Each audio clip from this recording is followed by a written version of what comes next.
from executive session. No votes was taken while in executive session.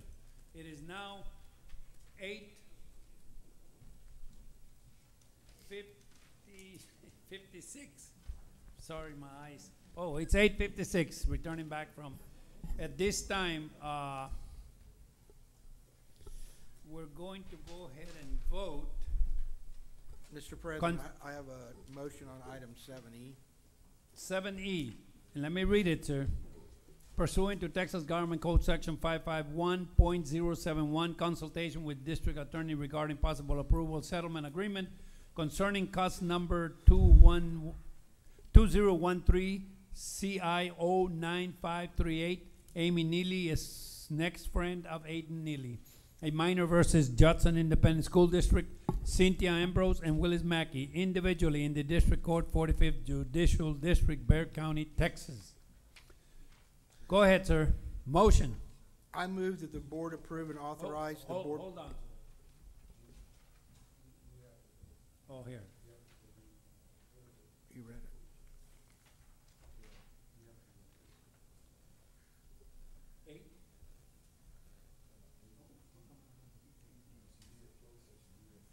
It's a closed session. Okay, we got a 8D, Mr. President. I just read it. I know. Yeah, we got. Oh, I read 7D. Yeah, it's the same thing. But 8D, consider and take possible action regarding items discussed in closed session. D, consider and take possible action to approve settlement agreement regarding cost number 2013-CI-09538. Amy Neely is next friend of Aiden Neely, a minor versus Judson Independent School District, Cynthia Ambrose and Willis Mackey, individually in the District Court, 45th Judicial District, Bexar County, jury demand. Motion. I move the board approve and authorize the board president sign on behalf of the district the settlement agreement concerning cause number 2013 CI 09538. Amy Neely as next friend of Aiden Neely, a minor versus Judson Independent School District, Cynthia Ambrose and Willis Mackey individually in the District Court, 45th Judicial Court, Bexar County, Texas.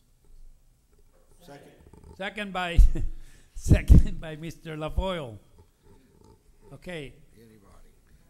All those in favor of the motion signify by saying aye. Aye. All those opposed likewise. Motion carries.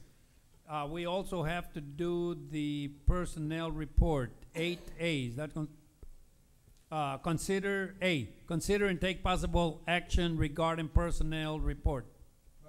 Motion by Mr. Sellier, second by Mr. Flores. All those in favor? Oh, I'm sorry. Go ahead. Oh, go ahead, ma'am. Mr. President, I have a question on this motion on the personnel. Where is the item concerning approving the position for district coordinator, school improvement? I can't find that page in my board book for discussion on that item.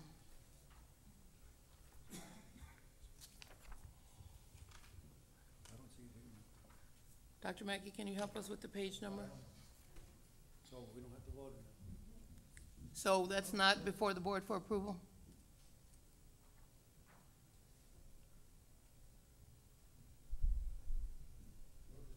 It's not on the agenda, but it can be amended and added on. No, sir, I don't want to add it. I just want to be clear that it's not on there for approval. All right, thank you, Mr. President. Okay. All those in favor of the personnel report signify by saying aye. Aye. All those opposed likewise. Motion carries. Okay. Now let's go to the consideration of consent agendas. Items. I'm going to read each item, and if you want to pull the item, please let us know. A, consider and take action regarding approving board minutes for the regular board meeting held on August the 21st, 2014.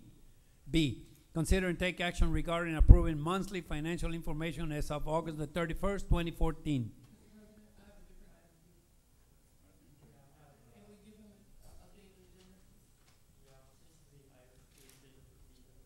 This one? Okay. Okay. B, consider and take action regarding approving the process and plans relating to the superintendent search for Judson ISD. Did you get, is that the same one you all have? Yes, sir. Okay, okay. C, consider and take action regarding approving monthly financial information as of August the 31st, 2014. D, consider and take action regarding approving expenditures equal to or greater than 50,000. E, consider and take action regarding approval of budget transfers across functions. F, consider and take action regarding approving a resolution to declare real property as surplus 7.72 acres at FM 1516 and Upper Seguin Road. We are pulling F. G, consider and take action regarding approving interlocal agreement with Education Service Center Region 4 for participation in a purchasing cooperative for background and criminal history check services. H, consider and take, oh, we did that, oh, no. H, consider and take action regarding approval to commission Texas Association of School Boards, TASB, to conduct an internal audit of human resources effective immediately. Mr. Massey. Okay, we're gonna pull that. Okay, so we're voting on A, B, C, D, E, and that's it. Motion by Mr. Sellier, second by Mr. Macias. All those in favor of the motion signifying by saying aye. Aye. All those opposed likewise, motion carries. Thank you, sir. I'm dismissing our legal team. I don't want them to be making any more money. Thank you, sir. Good night.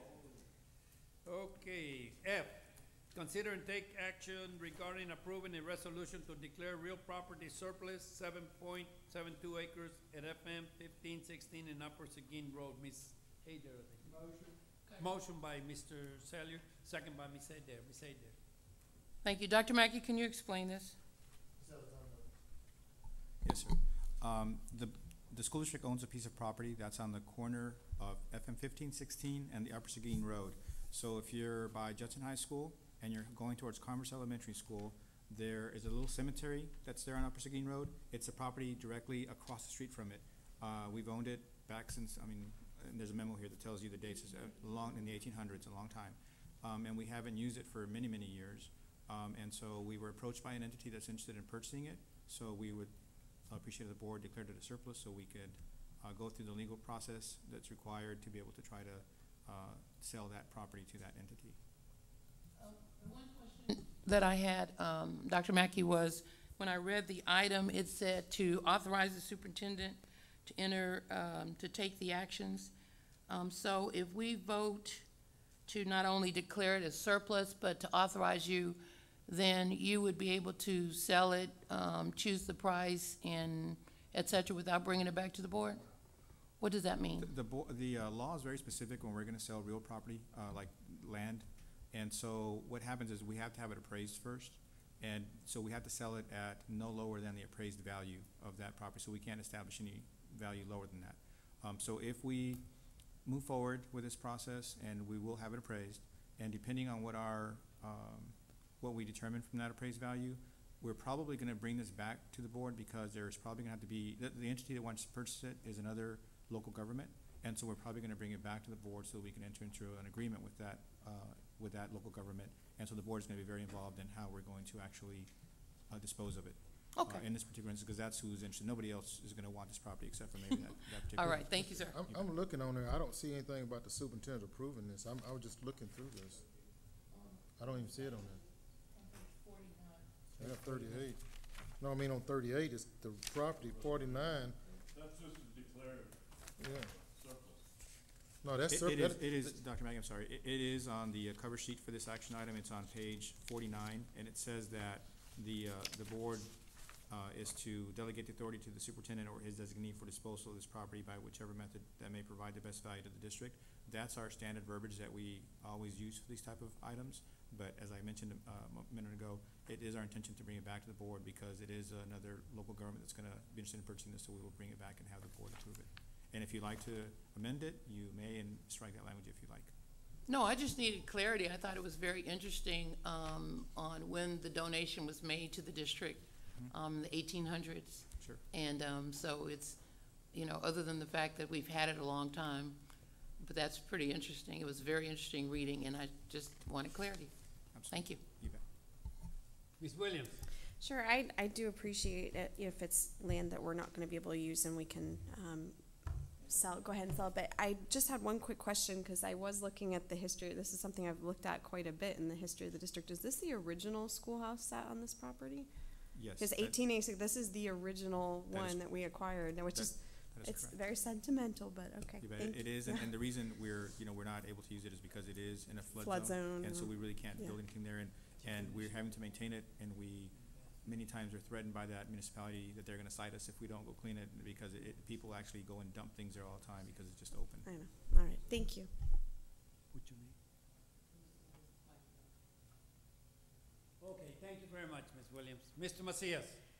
Yes, Dr. Mackey, the information in our board book does have a property detail with an appraised value at $242,000 for this property. So when you say that it needs to be appraised, is it going to be appraised differently than this $242,000 that's on here? More than likely. I don't really wanna venture to guess what the property will be valued at, but this particular value was assigned by the Bexar County Appraisal District. And if you were a regular individual who had to pay taxes on a property, you would probably go challenge this value, because you would say it's not worth that. But because we're an entity that doesn't pay taxes, it really doesn't matter to us what they appraise it at, because we're not gonna pay property taxes on it. But in order to sell it, regardless of what the appraisal district had appraised it for, the law requires that you get an independent appraiser to go and appraise the property before you can sell it. So our guess is that the property is gonna come back for a very different price than this, and it's gonna be a lot lower than this price. Well, and I wanted to explore, you said that there was another entity interested in this land. I guess when we come back to review this information, there might be potential for partnerships with the entity to see if our students may be involved in some process with it. And I guess where I'm going with this is, if that's the scenario that's developed, wouldn't we be able to just give it to whatever that municipality might be? I wish that were the case, but the law is very specific, and we're not allowed to do that. We did consult with our legal attorney, with our attorney who handles the real estate issues with us, and he was very specific about this is what the law prescribes that you must do to be able to dispose of this property, even if it is another. And who's going to do the appraisal? Is it going to be a private company, or is it going to be the county? No, it'll be a private individual. It has to be a private individual. Okay, all right. So we'll see this again before it's all said and done. Yes, sir, you will. Thank you. I did call Dr. Mackey, and basically, people are using it as a dumping ground. So every year, it's costing the district for the last 7, 8 years, paying our maintenance people have to go clean it up. So I'm glad if we're not using it, if somebody else might be interested, I think we need to get it appraised and bring it back to the board, and then we'll take it from there. Thank you very much. Yes. Ms. Williams started to say it, but the property was acquired July the 31st, 1886, It probably was worth $100. from Adolph Riel for the purpose of securing the public schoolhouse. That's Judson history right there. Yeah. Thank you very much, ma'am. Okay, we gotta vote. All those in favor of the motion signify by saying aye. Aye. All those opposed likewise. Motion carries. G, consider and take action regarding approving an interlocal agreement with Education Service Center Region 4 for participation in a purchasing cooperative for background and criminal history check services. Motion by Ms. Adair, second by Mr. LaFoille. Discussion, Ms. Who pulled that one? I did. Okay, Ms. Adair. Dr. Mackey, can you tell us what this interlocal agreement is for? Yes, ma'am. Ms. Adair, the current background checks are being conducted through an entity that it was formerly called Safe Schools. They were bought out or acquired by another organization called First Advantage, and part of that buyout involved a substantial increase to the cost of being able to attain criminal background histories of all of our employees, contractors, consultants, and volunteers. Because of that, many of the districts in the area and across Texas have been searching for a way to cost-effectively go about getting the criminal history checks. And so we were approached by Region 4 to possibly join in on a co-op with them, essentially, to get reduced rate processing through another organization. And so that third-party entity will also work in conjunction with our current application system. And so we feel that it's in the best interest of the district to go with this group because there will be less expensive, and also that we have some flexibility in how we're going to use their services for which employing, I should say, checks that we'll be doing, employee versus contractor versus volunteers, et cetera.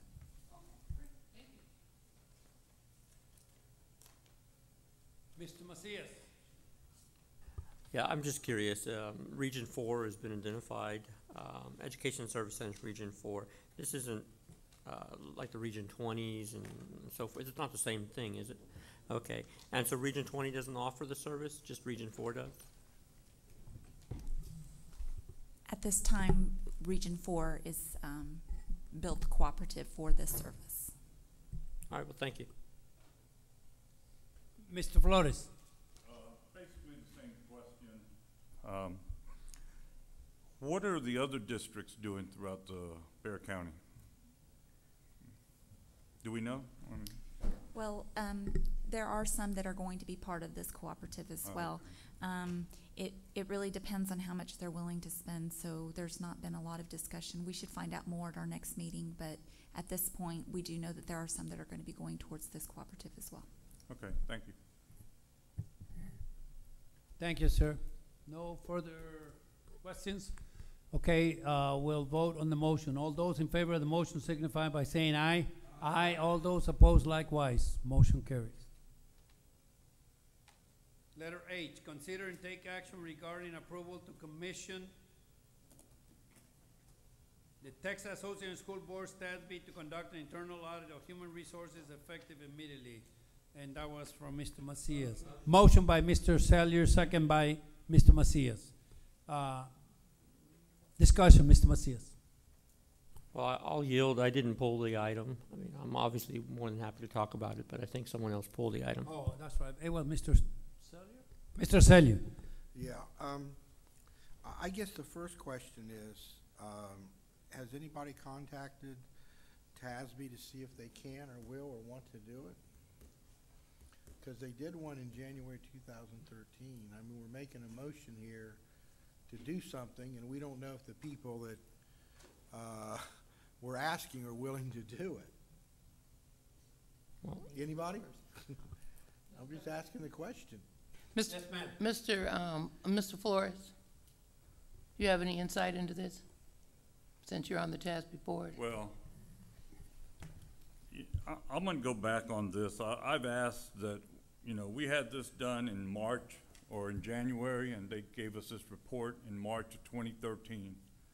Since about 6 months, 8 months after that, I've asked that we try to contact them and come back and give us an assessment of where we are. And you know, it was argued, no, we need someone else. We don't, you know. And so, you know, I've talked to Jim Crow, and I plan on talking with him again next week at TASB. And I think that's really where we need to be. They gave us an assessment of where we were and what we needed to do. Now we need to go in and have them come back and say, okay, you've done this, you've done this, you've done this, you still need to do this, or you still need improvement somewhere else. That's the way you do an assessment or an audit or whatever you want to call it, because nothing's going to change overnight. You have to see where it's going or where it's been and how you've improved on it. And that's what we're asking. So I plan on, you know, like I said, talk to Jim next week and discuss it with him. Thank you. I can support that, Mr. Flores, as well. While I'm at TASB, I guess I don't remember the last, whatever conference, I did ask them, would they be willing, and he indicated that they thought they would. They hadn't seen it. So, Mr. Salyer, in answer to your question, I would ditto Mr. Flores. Not saying yes or no, it's, do we wanna do it?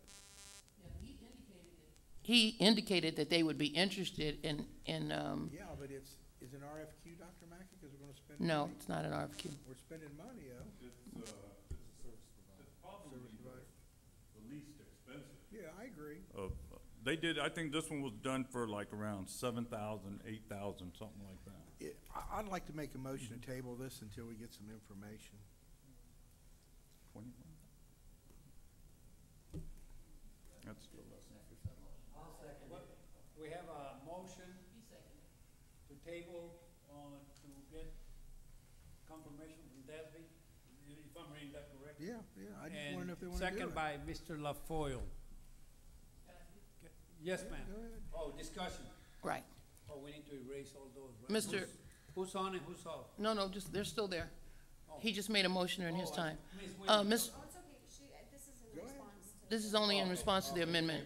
Mr. Salyer, I can't support the tabling because in the eyes of, when you look at it from the outside, the board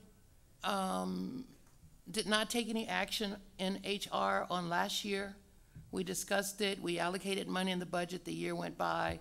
We're in our second year, and I think having TASB to come back would be a move in the right direction. I think to continuously table gives the appearance, perception that we're not willing to take a hard look at our issues. June, I'm not saying yes or no. The question is, anybody asked TASB officially if they want to do this? Because I was told once a time that, no, they don't want to come back and do this. Before we make a motion to say, oh, TASB, do this, you got to ask the other dance partner if they want to do it. I think we should have. And Should no have one a can answer that contract question. to offer them. I don't think I thought you said we weren't supposed to talk to them if we didn't have voted to say do it. So we can't go talk to them if we didn't vote, Well, you know? no, that's not true. All we're doing, excuse me if I speak out of turn here, but if you look at the item, it's consider and take action regarding approval to commission. That's approval, Okay. you know, we're asking to Okay, open I'll dialogue with I'll them. withdraw my motion. So that's, Okay, the motion has been withdrawn. We're still back on discussion. Yeah, oh, I'm sorry, Ms. Williams? Oh, a lot of what I had questions on, that is a question and concern to me when we say immediately, can they do it? But I'm under the assumption too that this is TASB and it is the most affordable, but that was my next question was cost. You had thrown out some numbers, but do we have a rough idea or do we want to put a cap on?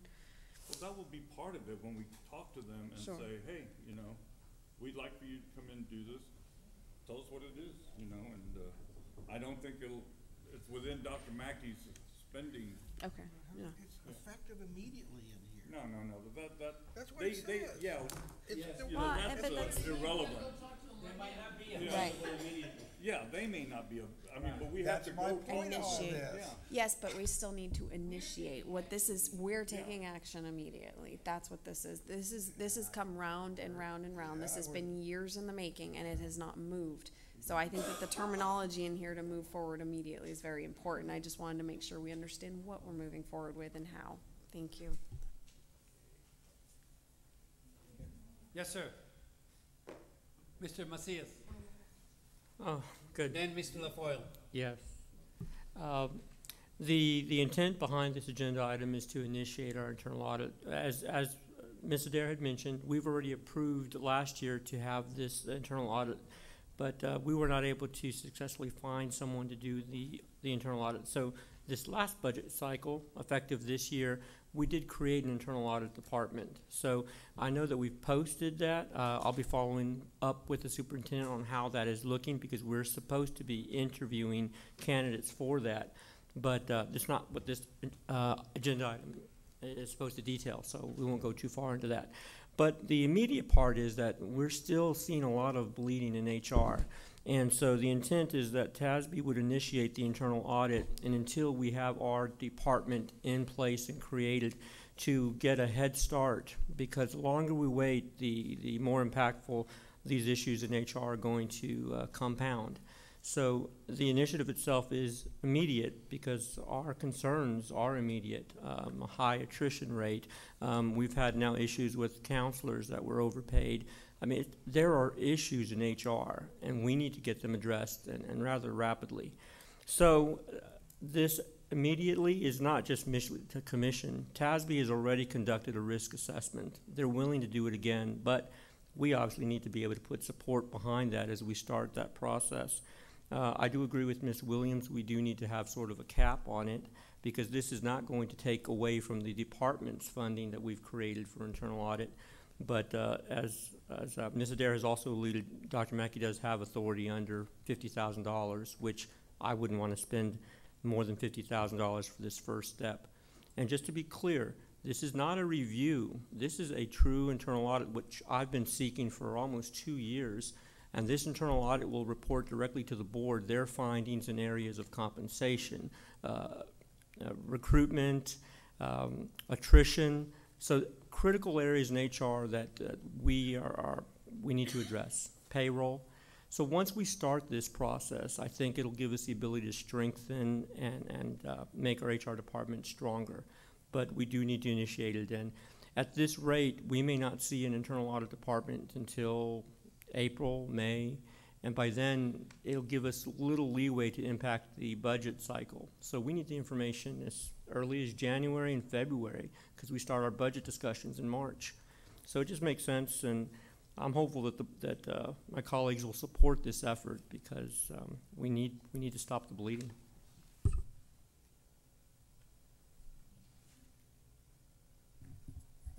Mr. LaFoyle. I support this, but I want to say a few things first. One of the things I want to say is, did we follow their recommendation the last time they gave to us? We went through a budget. Did we follow their recommendations? No. Are we going to follow the recommendations this time? I doubt it. The thing is, folks, if they tell you they need more people, give them more people. If they come down and tell us, well, you got too much people, take some away. But the thing is, we've got to follow the recommendations. We can't beat around the bush, get it in, look at it, put it in the back burner, and forget about it. That's what we did this last time. And if we hadn't done that, we'd probably be in better shape than we are now. So I'm going to vote for it, but I'll guarantee you, I'm here for 2 more years. You better follow it this time. Thank you, Mr. LaFoyle. Any other discussion? If not, let's go ahead and vote on the motion. You want to do it electronically? Yes. Okay.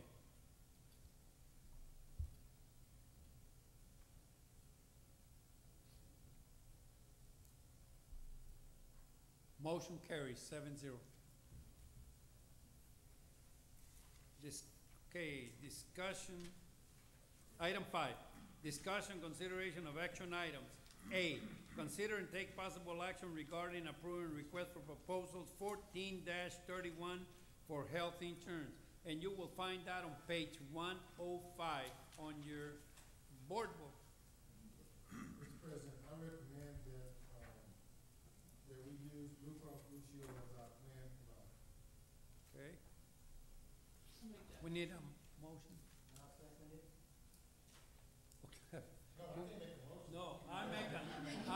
No, Ms. Adair made the motion, Mr. LaFoyle second. Did you copy that, Jackie? Thank you, ma'am. Discussion. Mr. President? Yes. I've reviewed the packet and have had extensive help from our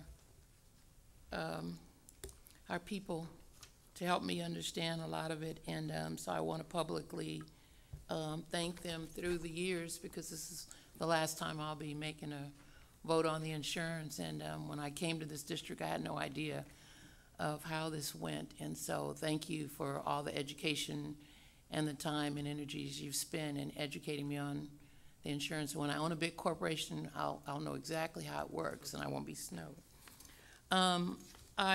After reviewing the recommendations in our packet, I would agree with the superintendent that the best choice for the district is Blue Cross Blue Shield, based on their offerings and the number of network providers they have.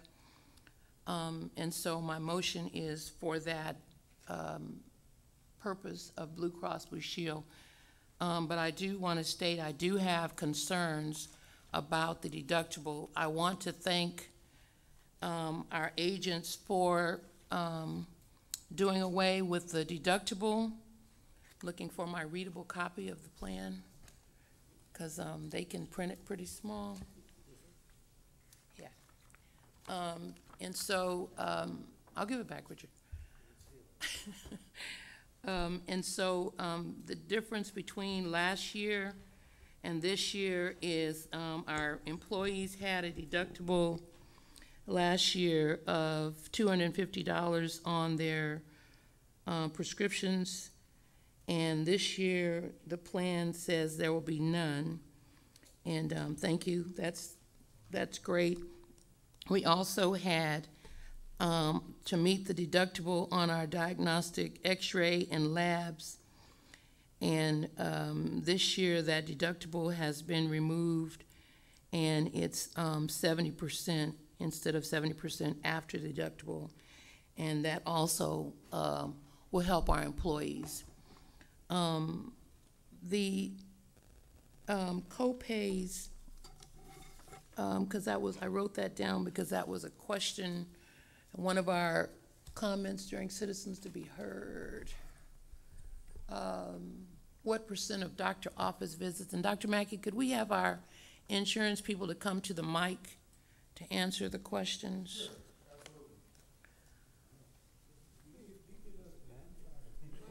Sure. Don't leave him by himself now, come on. So I wrote down the questions that were asked, and the first one I wrote down is what percent of doctor office visits, and the best I could tell, did it stay the same of what it was last year, or did that go up? No, it stayed the same as it was last year. Excuse me. So that was a 40% copay for office visits and a $55 copay for specialists. Is that right? Oh, he's getting his copy? Okay. I have to get my magnifying glasses on so that I can read it also. Now, the copay for the doctor office visit is $40 for the primary care and $55 for the specialist. Okay. Yeah. And Mr. Looney, could you explain what changed in the preventive visits? Excuse me. The preventive visits actually were changed by the Affordable Health Care Act, in where all of the preventive care treatments that the doctor provides in their office are covered at 100% with no deductibles. It's a preventive care circumstances include those annual physical examinations, doing the basic, fundamental, essential care at the doctor's office visit. And that's covered at 100% with no deductible and no coinsurance. So say, for example, check for diabetes. Is that considered preventive if it's a check for it? Now's where we get into some really gray areas about Okay. whether something is... Okay, let's say they didn't have diabetes. I'm not saying people that have it. If they didn't have it and they're getting an annual check to make sure there's a family history and they're checking, is that a preventive? That's preventive care. Okay, I understand that if they have diabetes and they need a check to see where they are, obviously that's already a medical issue, so that's not preventive. But once they discover they've got diabetes, then it's not preventive. Then it's no longer preventive, okay. And then the item of biggest concern to everyone is our deductible of $5,000. And we know that Mr. Salyer helped the district by granting the employees an additional $25. And that on here it says that we're going to be asking the employees to pay $25, which is a total of $50. So one of the questions were, for the $50, did the premiums go up? Did the premiums go up? The premiums did go up, yes, ma'am. The cost of the healthcare went up. Oh, that's right. So, I mean, so the cost of the healthcare that we're providing to the employee, when those benefits, when those costs go up, we adjust the cost in accordance with the premium. We still have a plan, even though it's a $5,000 deductible plan, we still have a premium of $325 total for that plan for an employee. And that is a significantly lower premium cost than we see in other circumstances, but it has to do with that $5,000 deductible. We also offer 3 other plans as options. One is a $2,500 deductible plan. Another is a $1,000 deductible plan. And then there's a $2,600 deductible, high deductible health plan, which is considered to be an HSA plan. So we do have not only the base option, which we're trying to get care for those individuals for the doctor office visit and the prescription drug program, that they can get into that doctor office and get their prescriptions. The $5,000 deductible primarily applies to high profile diagnostic work, such as MRIs, heavy duty diagnostic work, because now some of those x-ray and labs are covered under the doctor office visit, where in the past they were subject to deductible, now they're not. So we have tried to build a plan where they get the doctor office visit and they get into the preventive care, which is 100% again. The primary deductible for the individual, typically you run into, again, the high diagnostic work or a hospital stay. We also offer to the employees an optional GAP plan, and a GAP plan fills in for the employee for deductibles. If they wish to buy that supplemental plan, then they can actually offset that deductible by as much as $4,000 for a hospital stay or $2,000 for outpatient care and treatment. Combine those together, and if they have the $6,000 total, well, the maximum out-of-pocket exposure for an employee is $6,350. $6,350. After that, it's 100% coverage. So we're trying. And everything applies to that maximum out-of-pocket. Your co-pays, your deductibles, your pharmacy co-pays, everything you spend applies to the maximum out-of-pocket of $6,350. Before that wasn't covered. So if you spend a $40 office visit, or if you spend a drug card, you go to the pharmacy and you spend $50 in the pharmacy, everything, the co-pays, your everything you spend on your deductible, and everything you spend on your pharmacy, all that goes towards your maximum out-of-pocket for the year, $6,350. Let me ask you, the GAP plan that you referred to, what would that cost an employee? I believe up to the age We didn't receive anything on that in our up to board the packet. age of 50. It's age rated. It's age rated up to the age of 50. It's $44 per month, and that provides for the $4,000 out-of-pocket reimbursement and the $2,000 outpatient. And that $2,000 number, that's that outpatient, will cover MRIs also. It'll cover those diagnostics. So we have a lot of young people coming into education, whether they're male or female, and starting a family. So if they have the plan and they decided to have children, then if they purchase, and we're assuming they're under 50, this is a hypothetical. I don't know anybody but to have a baby, okay? I used to know people. Yeah, I don't know anybody now either, right? We don't want anybody. So they're under 50. They can purchase this GAP plan for $44, $45 a month, and then that will cover $4,000 of the $5,000 of their deductible. Is that what I'm hearing? That's correct. And we also, because of that young person, if that female spouse is covered under the plan, she has the GAP plan, we negotiated so that the child then would also have the GAP plan at birth. Oh, wow. So they would also have, if the child required any additional expense, that would be covered under that GAP plan also. I just have one more question. I'm going to yield the floor to Mr. Salinas. Mr. Salyer, okay. What would it take to get the deductible down to about $3,000 in our district? We know we've been told that other districts have a lower deductible, and we have a attrition issue right now, as Mr. Macias frequently alludes to. And I think insurance benefits is one of those things that could help us. What does it take, really? I mean, I know you're not magicians, but we only talked about $50. So we know we gave you a low amount of increase, but what are the other districts really? What do we really need to do to get that to a $3,000 deductible? Well, you have a $2,500 deductible As an option. as an option. So you could kind of say, if it'd be a little, if you wanted to raise it up to 3,000, you could save a few dollars there. But we have a $1,000, $2,500 option.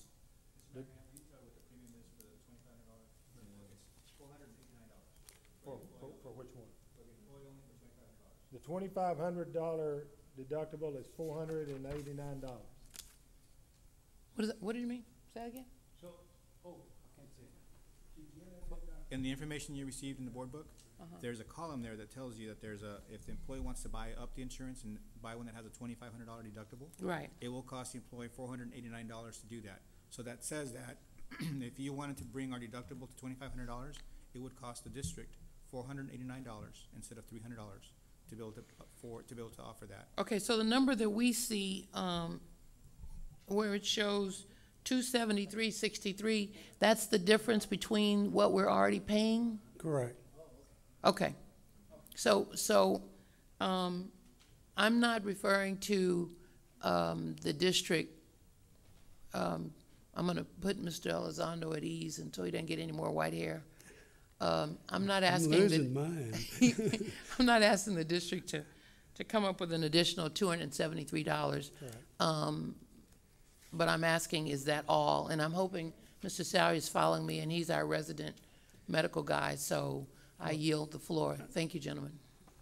Mr. Salyer. Thanks, Jude. No, I mean, $5,000 is a lot of money, anybody in this room. It's not, you probably shouldn't be in this room, you should be on your boat somewhere. But, you know, everybody knows I'm kind of in the medical field, and I work at Northeast Methodist in ER. And I'm going to tell you, a $5,000 ER bill is nothing. CAT scan's $2,500, and with a cap of $6,300, you know, 2 days in the hospital is $10,000. I'm just going to tell you, anybody, it's $10,000. Now, the deductible, yeah, I'd like to get that down too, but you pay for what you get, and unfortunately, we helped out a little bit, like June said, but insurance, we have to make it a fixed cost. We can't make it a variable cost in this district. So I would like to do better, but, you know, we only have so much pie. But I can tell you this is actually a pretty good plan. It's workable. Not great, but I'm going to tell you, there's people out there with $12,000 deductibles. Easy $12,000 deductibles. Now, can you blame it on the Affordable Health Plan?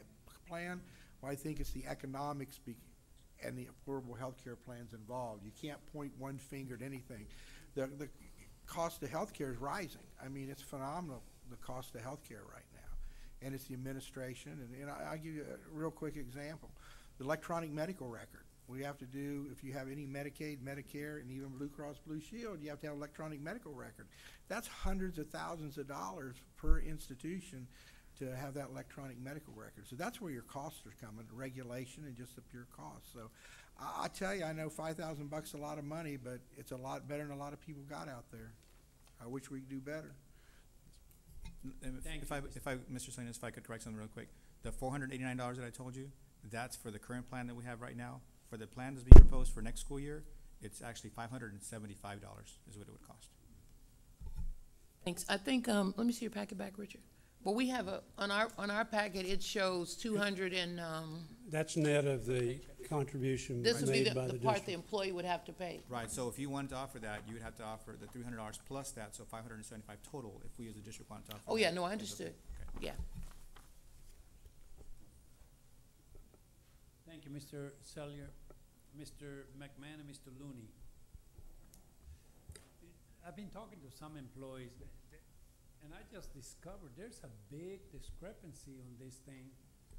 They are under the understanding that they have to meet the $5,000 deductible before they even get anything. That's not what you just said. That's not correct. You said, yeah, if I go, I have to have an MRI, and he said 2,500 or whatever, and I have hospitalization, another 3,000 or 4,000. Then after that, I surpass 6,300. It's 100%. But I don't have to use that deductible right away. That's only on major. And I hope when you all come and talk to all the employees, that needs to be made very, very clear. And I'm talking about some of the custodians that have been talking to me, and transportation people, to be honest with you. So it's very, very important that they understand that, because I tell you one thing, when they get that, it's gonna make a big difference to our employees. And I appreciate you just brought that out. Well, they may have been comparing that plan with other plans that are offered, and that especially through other districts that have a requirement that that be satisfied first. Okay, yes, but that sounds much, much better. And I appreciate Mr. Sellier, because he is in the business. He knows. We have scheduled meetings with The employees? transportation. Oh, okay. To meet with okay. them individually. Yes, sir. Very, very good. Now, the other question, I don't know whether that's for for you all. I understand the employees are gonna be asking, they're gonna be asked to pay $25, if I'm correct. I'm the employee said, you know what? No, I can't afford $25. I just want my regular 300. That's not gonna work, right? They have to contribute $25, or they're not in the business. That's And correct. that needs to be made very clear, that we're asking $25 to make it up to 325, is that correct? That's correct. Okay. And that's what, now, if everything goes all right, supposedly according to this information, we're paying pretty close to $13 million, 13.6. How much did the employees last year use? Did we go over? Did we stay about the same as far as using that money? Consistently over the last 3 years, we've been averaging about 93% paid claim ratio in relationship to total premiums paid. Okay. Sir? Yes, that's what I was asking, correct. Thank you, sir. Okay. And we'll be staying about the same.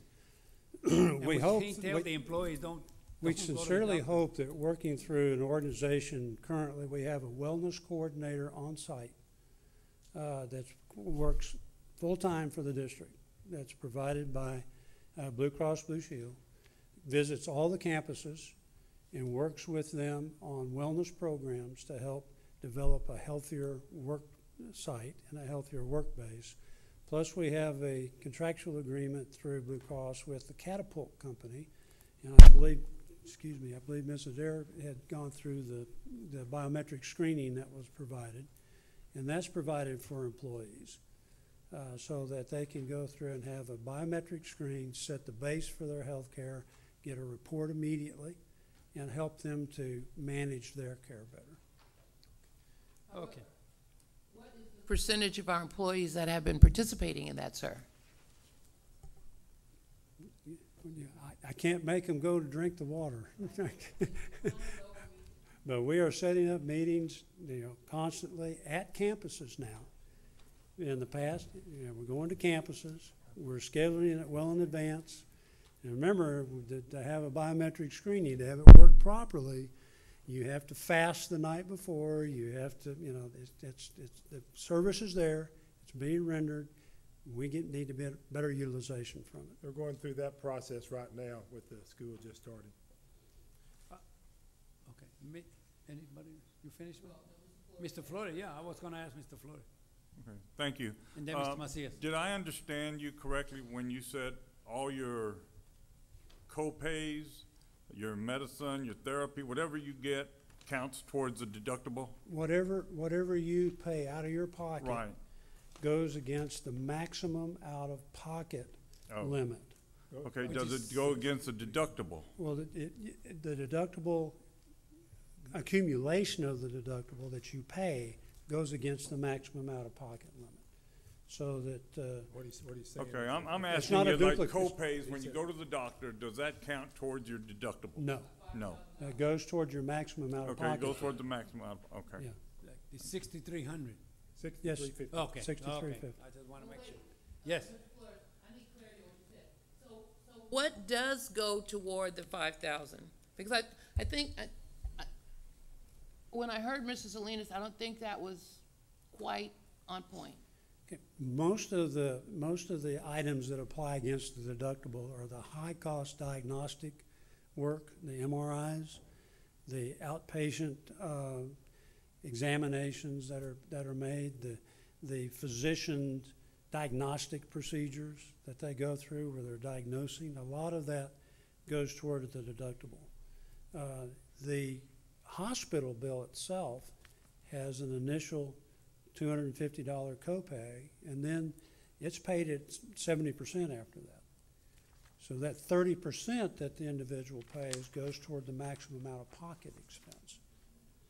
But the majority of those deductible items are high-profile diagnostic type things and things that are considered not covered by the physician office visit. Your office visit co-pays and your pharmacy co-pays do not go against your deductible.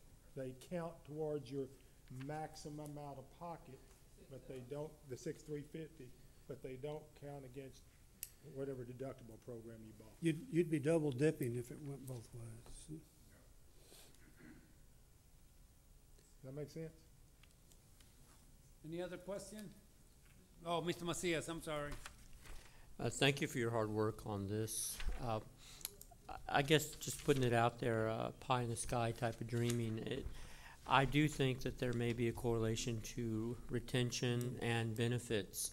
And so, you know, we eventually will want to get to maybe a $3,000 max deductible or, I guess you do this business every day. Just curious question, do you see a correlation between happy employees and good benefits? I think there's definitely a coordination between, you know, healthy on-site working employees and the ability to care for their families and themselves with proper health care and with the cost that they can afford within their pay scales. Definitely think that improves the overall attitude. Plus, it keeps people at work if they're healthy. And this plan in your assessment is competitive? We've measured against virtually every district with contingent counties, and it's very competitive. Well, thank you. Mr. President, thank you. I just had one other piece. Dr. Mackey, tonight we're voting on selecting, the motion was to, and your recommendation was to select Blue Cross Blue Shield as our healthcare provider. And I'm aware that this will not take effect until January of 2015. If we could get some information at the next board meeting on incentives for doing the preventive care from the, on a legal HR basis, I don't know what we can or cannot do. And Incentives some for of what now? the preventive, incentives for employees doing preventive Preventive medicine. Wellness program. wellness programs, such as this Catapult entity. And some of my fellow board members, and Mr. Flores, maybe you could help me with this, if you could check while we're at conference, that Corpus has put something in place, and another school district, Colleen, is working on it on differentiating between smokers, non-smokers. Really, we're looking for ways to lower, I forget the right insurance risk. term. The what? Your risk. Thank you.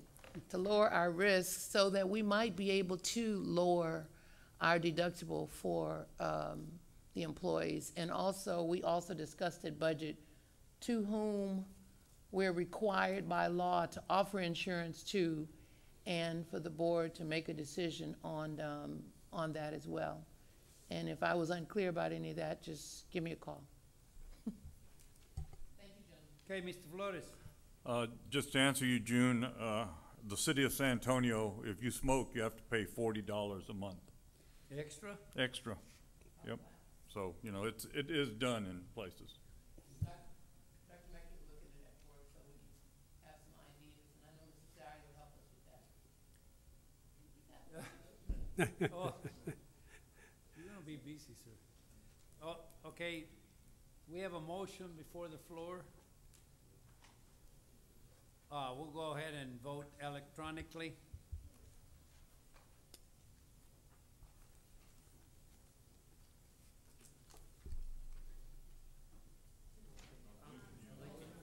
Oh, it's not blinking, sir. Oh, I'm sorry.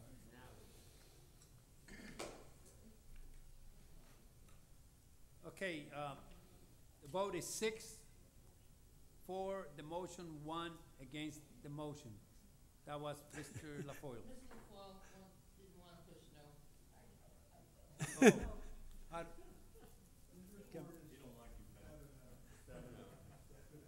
Can we do that? Yeah, he just pushed the wrong way. He was very excited. Thank you.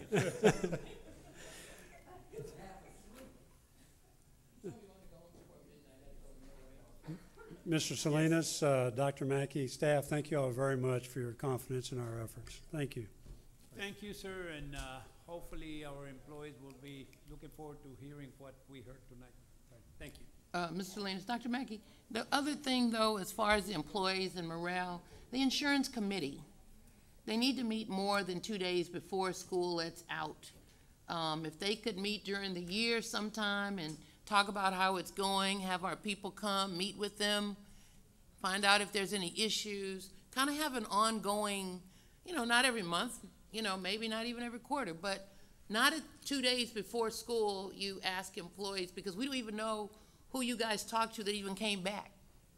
So I think the insurance committee could be a little bit more active, and that would help with the morale. Do we have any members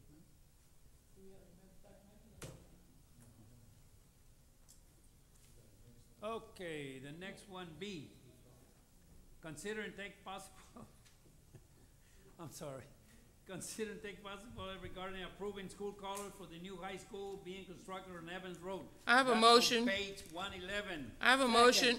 I have a Motion by motion. Ms. Adair, second I by- have a motion that the school colors be red and white. Will y'all let me make my motion? Oh, but wait a I minute. move that the school colors for the new high school being constructed on Evans Road be red and white. Do we have a second? Oh, Mr. LaFoille seconded, I'm sorry. No, I didn't second it. Well, you second the motion. No, I didn't second the motion. Oh, Nobody seconded that motion. okay, you were, well, what, we have, the motion, nobody seconded it, no, wait. Yes. Yes. Okay. I would motion that the recommended colors are the first ones in the recommended list, navy blue, white with red accents. And I have something to say, but I need a second. If I made the motion. Yes, sir. I'll second that. Okay. And then I have something to say. Second, motion by by Ms. Williams, second by Mr. LaFoille. Discussion. Sir, I have. Ms. Williams. The reason I recommended I made this motion, it is on the recommended list that's gone through the athletic office, but we also are right in the middle of Military City, and red, white, and blue, it really represents this area, but I also can't see taking red. So the other options that have gone through athletics do not have red in them, and I think that red is a very important color in Judson, and I would hate to see it not in a high school color. So that's why my thought process and why I selected this one. Thank you. Miss Adair. Thank you. The reason I made the motion for red and white is because I talked to the students. And the students said that Judson's colors predominantly are red. That Judson was red and gray, Wagner was red and black, and they suggested red and white. In the past, we've asked the students, and so I was quite surprised this time, Mr. Kirshner, that the information of the board said that the decision was made by the athletic office. I would like to know why we didn't ask the students, because I went and asked some high school students, and they said, how can we have red, white, and blue when Judson, the district, our colors are red? So, Dr. Mackey, can Mr. Kirshner answer that? Okay. Because we don't know who the students are going to that school yet. We haven't established those attendance zones. I mean, we kind of talked about what they're gonna be, but we haven't gone through a motion to say, this is the attendance zone for that school, so we don't know what students to ask. Mr. Kirshner, we know just as well on that one as we did on Wagner, and we've changed the Has the Wagner board line approved it? several times. The board hasn't approved it, so Right, and had we approved it when we picked Wagner's colors? I don't know, I wasn't here at the time. Oh, aren't you lucky? We're trying to get ahead of this just because the architect wants to integrate the colors into the design of the school. And now is the time that they have to start ordering tile, colors, all those kind of things. So that's the only reason it's here right now. We want to try to get these colors integrated into the school design. Well, I would tell you that we know that Kitty Hawk is going to be in that attendance zone. Would you agree? I would agree that a big portion of the kids that go to Kitty Hawk are going to go to that new school. Okay.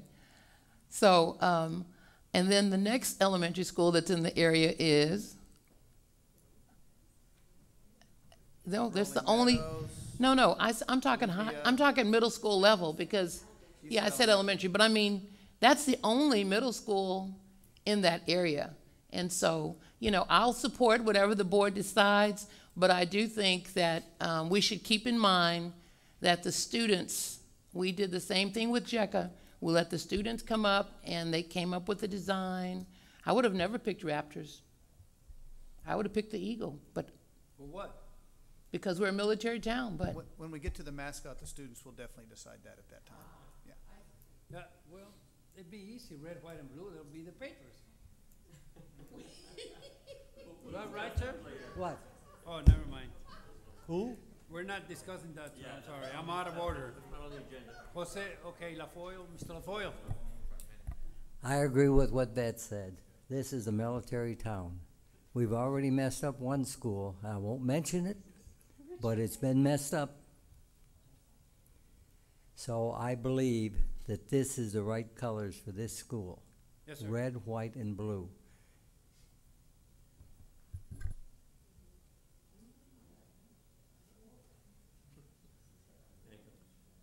Mr. Macias. I conducted a very informal Facebook poll on the colors just to see what the deal was. And actually navy blue and white, I think, was the one that won. But What they're recommending, sir? no, Miss Williams has a red, white, and blue on. No, right here. Yeah, red, white, Blue, white, and red. yeah. That actually was the second one. It was a navy blue and silver with white accents silver. that won. We're not a silver city. I did have one friend remind me that that Roosevelt High School already has red, white, and blue, so we're copying them. But it's at a point where everybody has colors. I think red is part of the Judson, it's Judson ISD, red. So I'm comfortable. We're not really debating a very significant issue, but red, white, and blue is good. I'm good with that. Thank you. Ms. Williams. Well, I'm the closest in age to a student, so maybe I can help. Okay, well, I agree with what June was saying, though. The red is a very important, and I'm just throwing this out there, that red and white could be the predominant colors with blue as an accent, but I really do think that this, given the city, given the location, but red is a Judson color, not Judson High School, it is a Judson color. So I think that red's very important, so I'm not sure if you would prefer that, red and white with a blue accent, but I do think that those colors go on. I will amend, if that would make, because I think that's a good compromise. It includes the colors, and yet it still keeps red as the front runner. So I would amend the motion to make the colors red and white with accents of blue. Okay. Thank you. There's an amendment to the motion. Say it again. Oh, I just amended to What you said? to make the colors red and white with accents of blue. It's still red, white, and blue. It's still red and white. It's still red, white, and blue, but the difference is the accent color is using very lightly. There's accent colors in Richard's shirt. It's black and white, but it's his shirt is red. That's the primary, the color. So that's, my goodness, yes. I want red, Yes, white. see? Accent. Mr. Sellier. No, I want navy, blue, white with red accents. And we have the red in there with something different. It's in the middle of my district. I want the first one, navy, blue, white with red accents. The way it was Something spelled different. out. I agree with you, sir. Huh? I agree with you. Who can you talk to? They're We not gonna can't be talk to there. kids. It's not They're until Kitty August Hawk. of They're Kitty 2016. Hawk. There's sixth graders in Kitty Hawk. If you talk to sixth graders in Kitty Hawk, Seventh. that's who you're talking about. Seventh graders in Kitty Hawk. Seventh Huh? grader, that's Have you right. talked to sixth, seventh graders at Kitty Hawk? It could be Johnson. And they're not Middle gonna be School. there. No. Okay. The feeders I are think- gonna be 6, 7 when it opens, which will be freshman. Okay, summer. well, let's work. You got an alderman, okay? Let's vote on the amendment. Dr. Mackey, set us up. We're gonna work on the voting on the amendment for the color. Oh, it's an amendment. We're voting on the amendment. Yes, we did. And what is the exact amendment, Jackie? Thank you. Oh, never mind. Vote.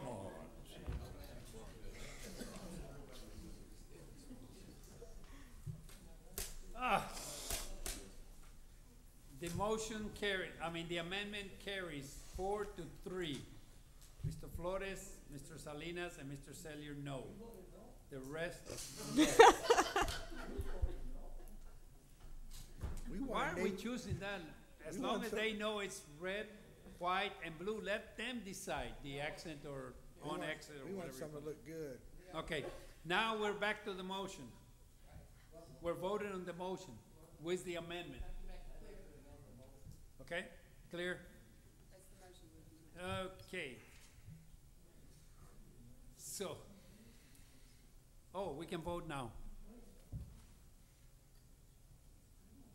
Wake up. Sir, we can vote now. Don't press the no. I'm sorry. Okay, then you gotta- Which one's the no? And O. Okay, it passes 6-1. Mr. Flores, no, the rest is yes. Okay. Now, let's go to the next item. Can we just have a C. restatement one more time of what the actual, is it red and white with navy blue accents? Is that Correct. the actual? Okay. C. C, consider and take possible action regarding approving the Woodlake Hills Middle School roof retaining block, drainage, and tennis courts. Motion. Second. Thank you. I make the motion, Mr. LaFoille second the motion. And that's on page 114. I think that's where the information is, right? Yes. And I have I can't do that. Let me go here. I have a question and that confused me. I believe the total came out, if we did everything, the total came out to what? It was there somewhere. It's on 114. 3,127,000. 3 million, yes, but that's if you replace the modified Bludman roofing system, 1,045,000, but I think that's not the one that was recommended, if I read that correctly. That's the third option of 1,045,000. It's option 3, the modified bitumen system. But that's not what we Yeah, recommend. that's just understanding that is we're taking the metal roof off, and I'm sorry. I'm We are sorry? still, that is just a portion of the school that's at that, got that modified bitumen roof. The rest of the school has a metal roof. Well, yeah, I know there was all metal roof, but that was if we wanted that.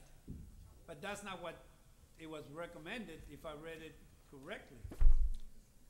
Because that's option 3. We could use option 2, which would be $5,010. I mean, $5,910. Let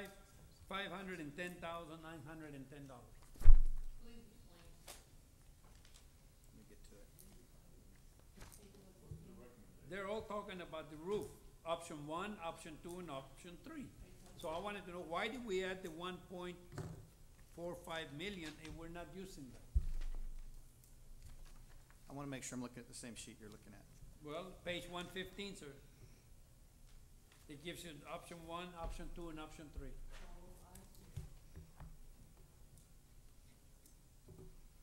You're recommending option 3, No. Dr. Oh, I don't know. Well, that's what I'm trying to get clarity.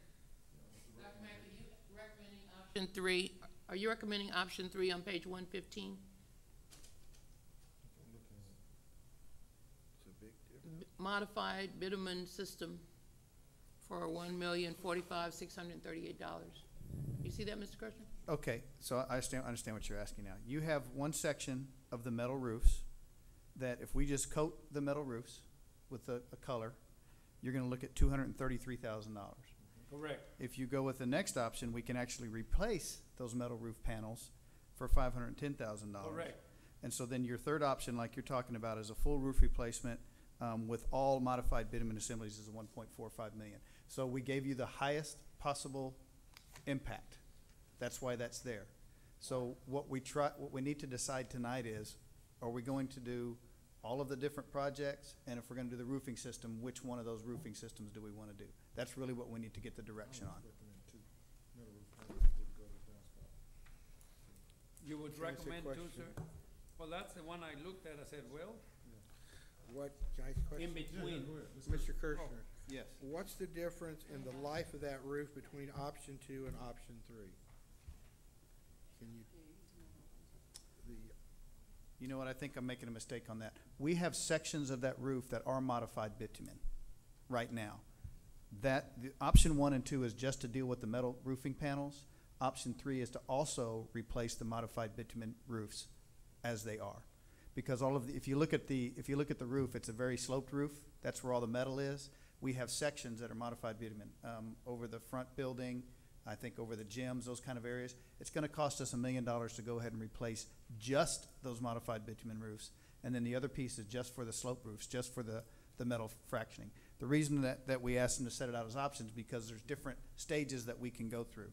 But if we do all of the roof, if you look back at the very first page, if you look at all the roof, the recommendation is that instead of replacing all the metal roof panels, we're just gonna coat them, and then the parts of the roof that are modified bitumen, we're going to replace that as well. Okay. We're going to build it up. So both of those So- options are there. So we're still looking at 3.1 That's correct. approximately. That's correct. Yes, sir.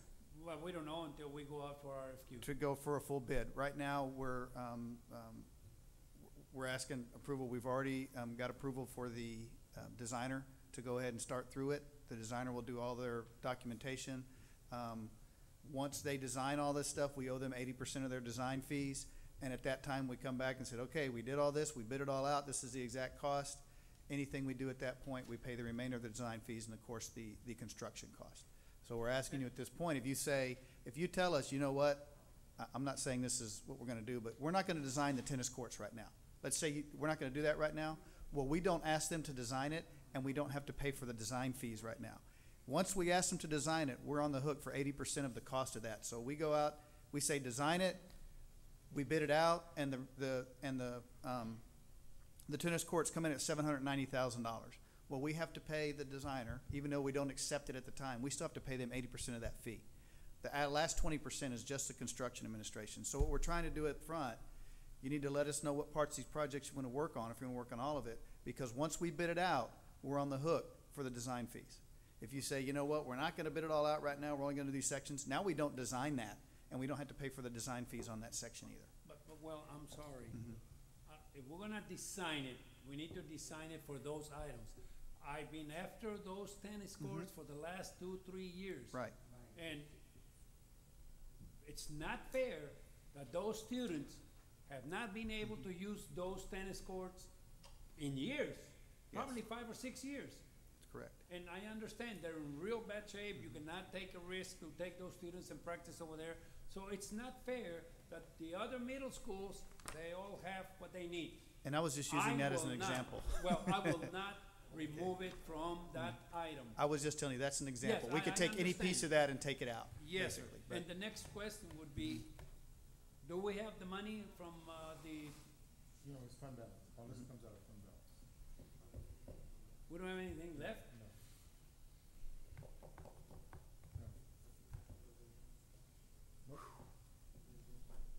Let me Okay, just Mr. clarify that. Sellier, I'm sorry, let me, Yeah, I was let me, kind of like, my question, where's it coming from? After we take this out of fund balance, what we have left in fund balance? What, 40? What we have ballpark? I really couldn't answer that number directly until after we finish the audit that's going on. That wouldn't be till the November board meeting. If I had to give you just a rough estimate, What do we have now? based on what we approved, the budget that we approved for this current year, we probably would be getting real close to $27 million. And, We haven't got our checks yet either, right? correct.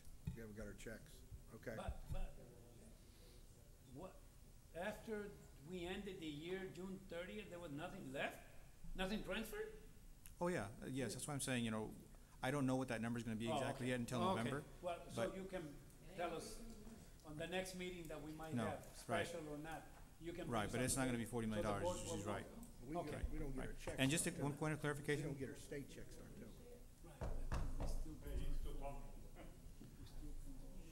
RFQ. I was gonna say, Okay. just one point of clarification, because y'all are gonna see this come up, this next meeting. When you asked about, is there any bond money left in the, bonds? There is a little bit of bond money left, about $400,000, and that money is gonna be coming, a little bit under 400,000. Is gonna be coming to y'all in the form of a resolution at the October meeting to transfer that money that was left for the Wagner track. Oh. And that had already been planned for a while, But so. we had already put some of the Wagner track. We That's did. another one we need to take care of. Yes, sir. Okay, okay. Mr. LaFoille, Well, here we are again, trying to play catch-up on our schools. We need to get out there and we need to promote a bond. We need to get out and push for a bond. Without a bond, we're gonna keep dragging money out of our fund balance to keep these things fit up for our schools. I'll admit, this school has been left in the dust. But there's a whole bunch on that end of the district that's been left in the dust. The thing is, folks, we gotta wake up, we gotta start doing something. Doing this is not what we need. We need to be out there with bond money to do this, not fund balance money. I'll vote for it because I believe, I've been over there and looked at these schools. Especially this one, used to be in my district, and now Mr. Flores has it.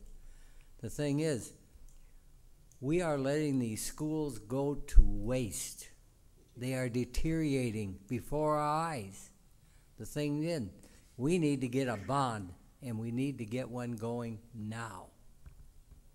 Mr. Flores, I'm sorry, Ms. Williams. Thank you.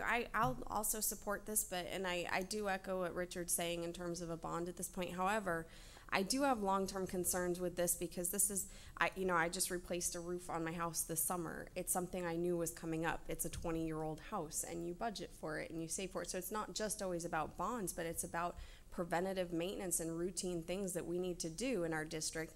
And if you don't, like we found out with the swimming pool, like we found out with a lot of these campuses, if you don't do the preventative maintenance, it's gonna cost you a whole lot more. If I didn't take the time to put a roof on this summer, I'm gonna get leaks, I'm gonna have more damage, I'm gonna be replacing plywood and so much more.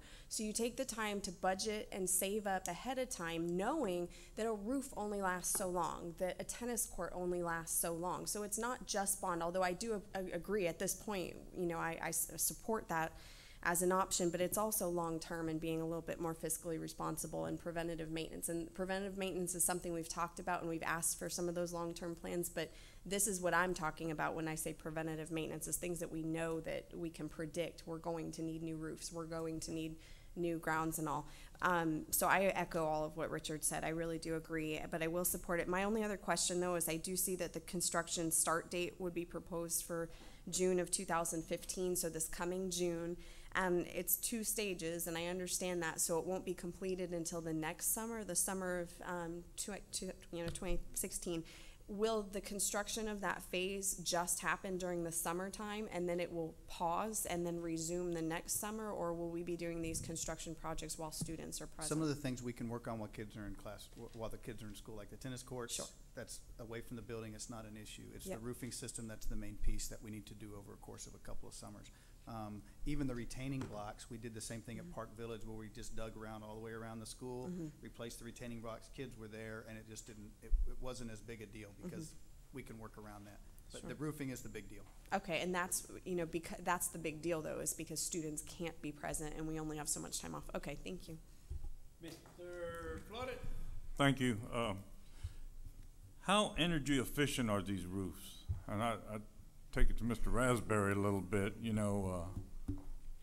Yeah, and our specification is set to where we don't go to the real high, super high efficiency stuff. We're about 1 or 2 steps down from that, but they are still very energy efficient.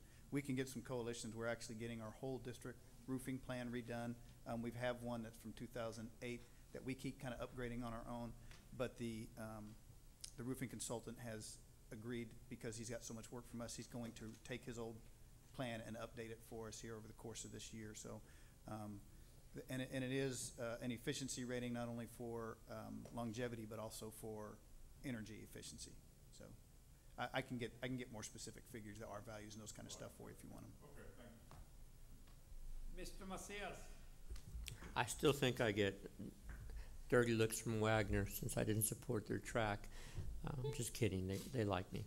But I'm just real sensitive to using fund balance dollars. And I do agree with Richard that this is really a bond project all the way through. My only concern before moving forward is that if we had $3 million to put towards this project, is there anywhere else in the district that has needs that might be more of a priority than this particular one? And so I don't see what would be the framework of a needs assessment being done first before we are discussing utilizing $3 million from our fund balance. So I would probably like to take a step back before we make this decision and look across the district and look also at the possibility of having a bond very soon. I want to say that in the last bond that we could have made it a facilities infrastructure improvement type of bond, and we may even have that ability going forward. And projects like this can be addressed without having to use fund balance dollars. So I would caution. I'll actually move to table this until we have more information.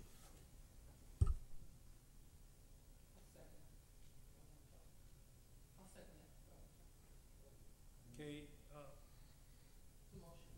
we have a motion to table and a second by Ms. Ager. Motion by Mr. Macias, second by Ms. Ager. Okay. Yes, go ahead. Okay, On the table. yeah, we're gonna talk about why he's tabling. Dr. Mackey, when I looked at this information, I would agree with Mr. Salinas on the structural tennis courts, which is $790,149. I could support that right now without any hesitation. But on the roofing, I thought we were coming up with a roofing plan. And so wouldn't you think it's a little premature to replace this one roof and we're coming up with a roofing plan? Well, why? I mean, I'm trying to understand, if we're gonna have a roofing plan, then why do we want to spend $1 million?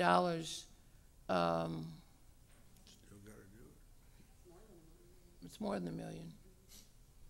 I can answer that for you, and it's basically because of the drainage system.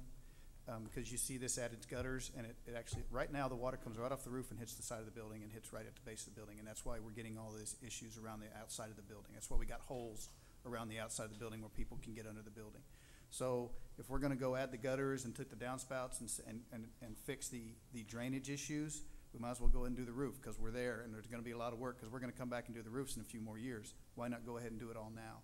The other part of with the tennis courts, even though it's not 100% of the problem, but a big part of the problem is, again, the drainage goes right off the back of the school. That's the same water that gets under the tennis courts, that lifts it, that's caused the problem with our expanding soils. The tennis court fix is very extensive. It's digging out a lot of base material. It's coming back and putting some select fill. It's putting a layer of concrete so that the whole court now would move together and wouldn't split up.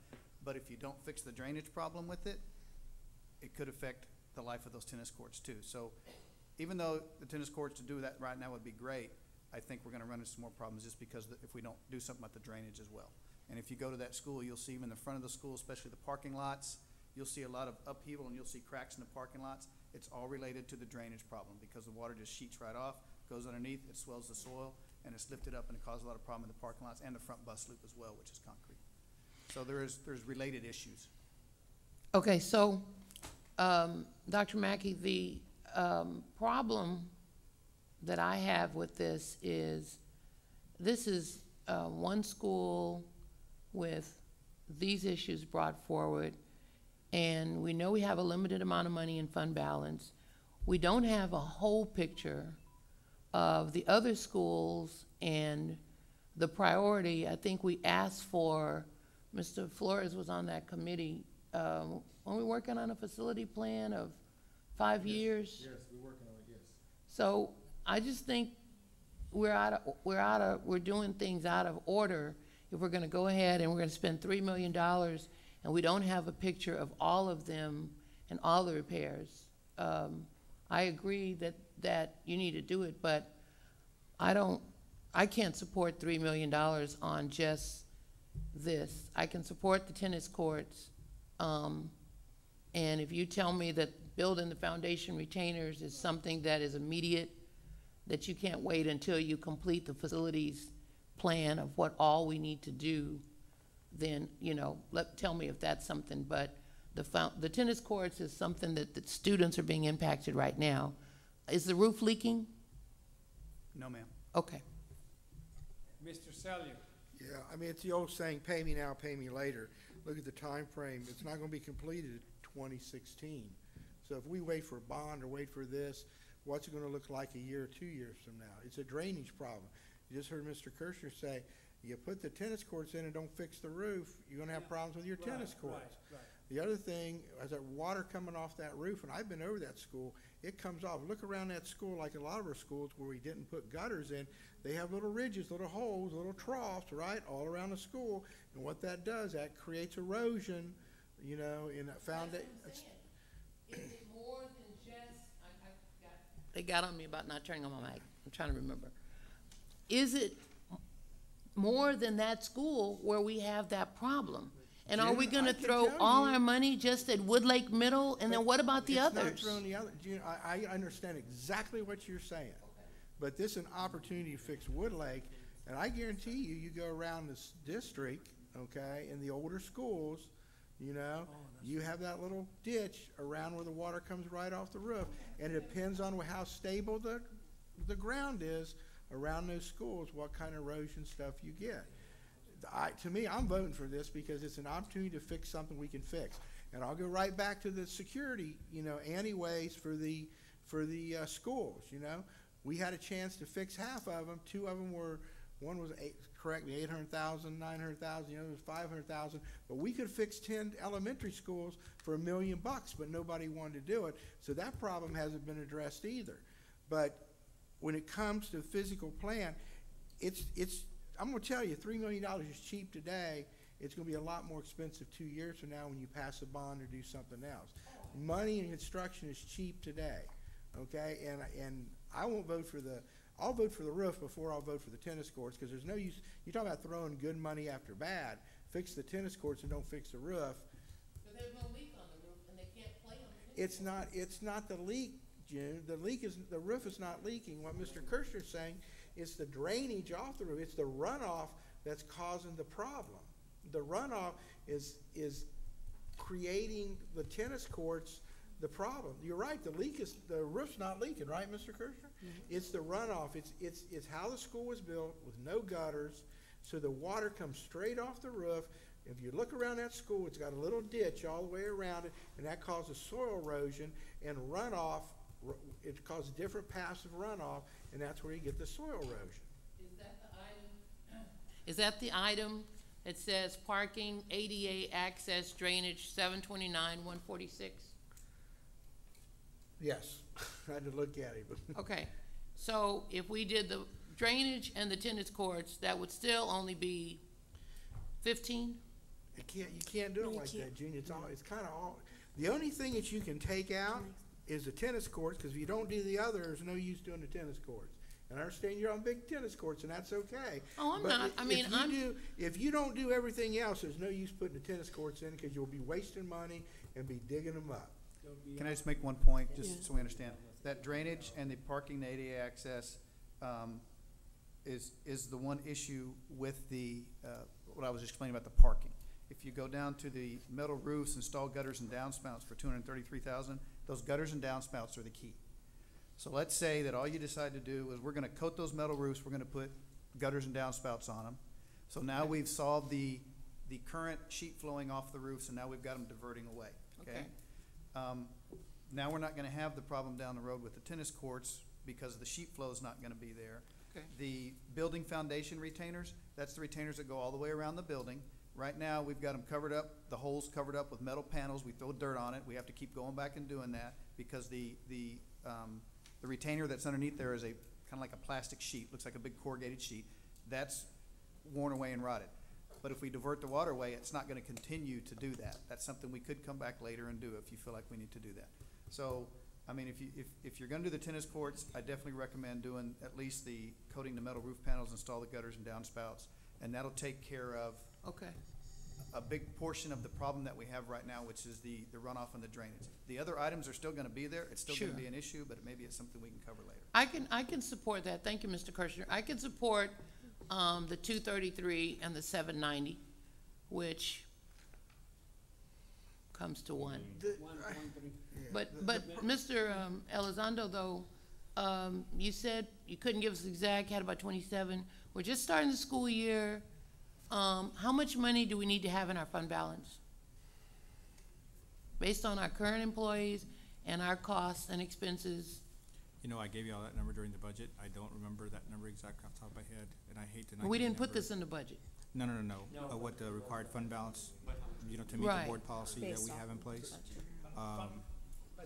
But you, Figure it out and give us an email. Well, yeah, but we're gonna vote on spending money, so that's what I'm saying. I can support those things for the June, budget. here's my issue. I know exactly what you're saying. But here's the problem. How many times have we tried to piecemeal stuff in this district, and we end up spending more money than we did before? Right? I mean, that's my point. Here's the deal. If you're gonna do it right the first time, so you don't have to come back over and over again and keep fixing it. Look at Kitty Hawk over the years. Look at all these places. You know, you've been on the board longer than I have. We do have work, and it comes back and we have to spend more money to fix it because we didn't do it right the first time. Actually, I would have to slightly disagree. We had a roofing plan. Right. And what stopped it? And When what we got on stopped the it? board, when me and Richard got on the board, we had the district come up with a roofing plan. And we had designated roofs, we had the list of how old they were. Just like school and buses. Like school what buses. Just like school buses. I don't know, I'm not administration. They didn't do it. No, I can tell you It what fell happened. away. We I have a had very it. important question. We had all that.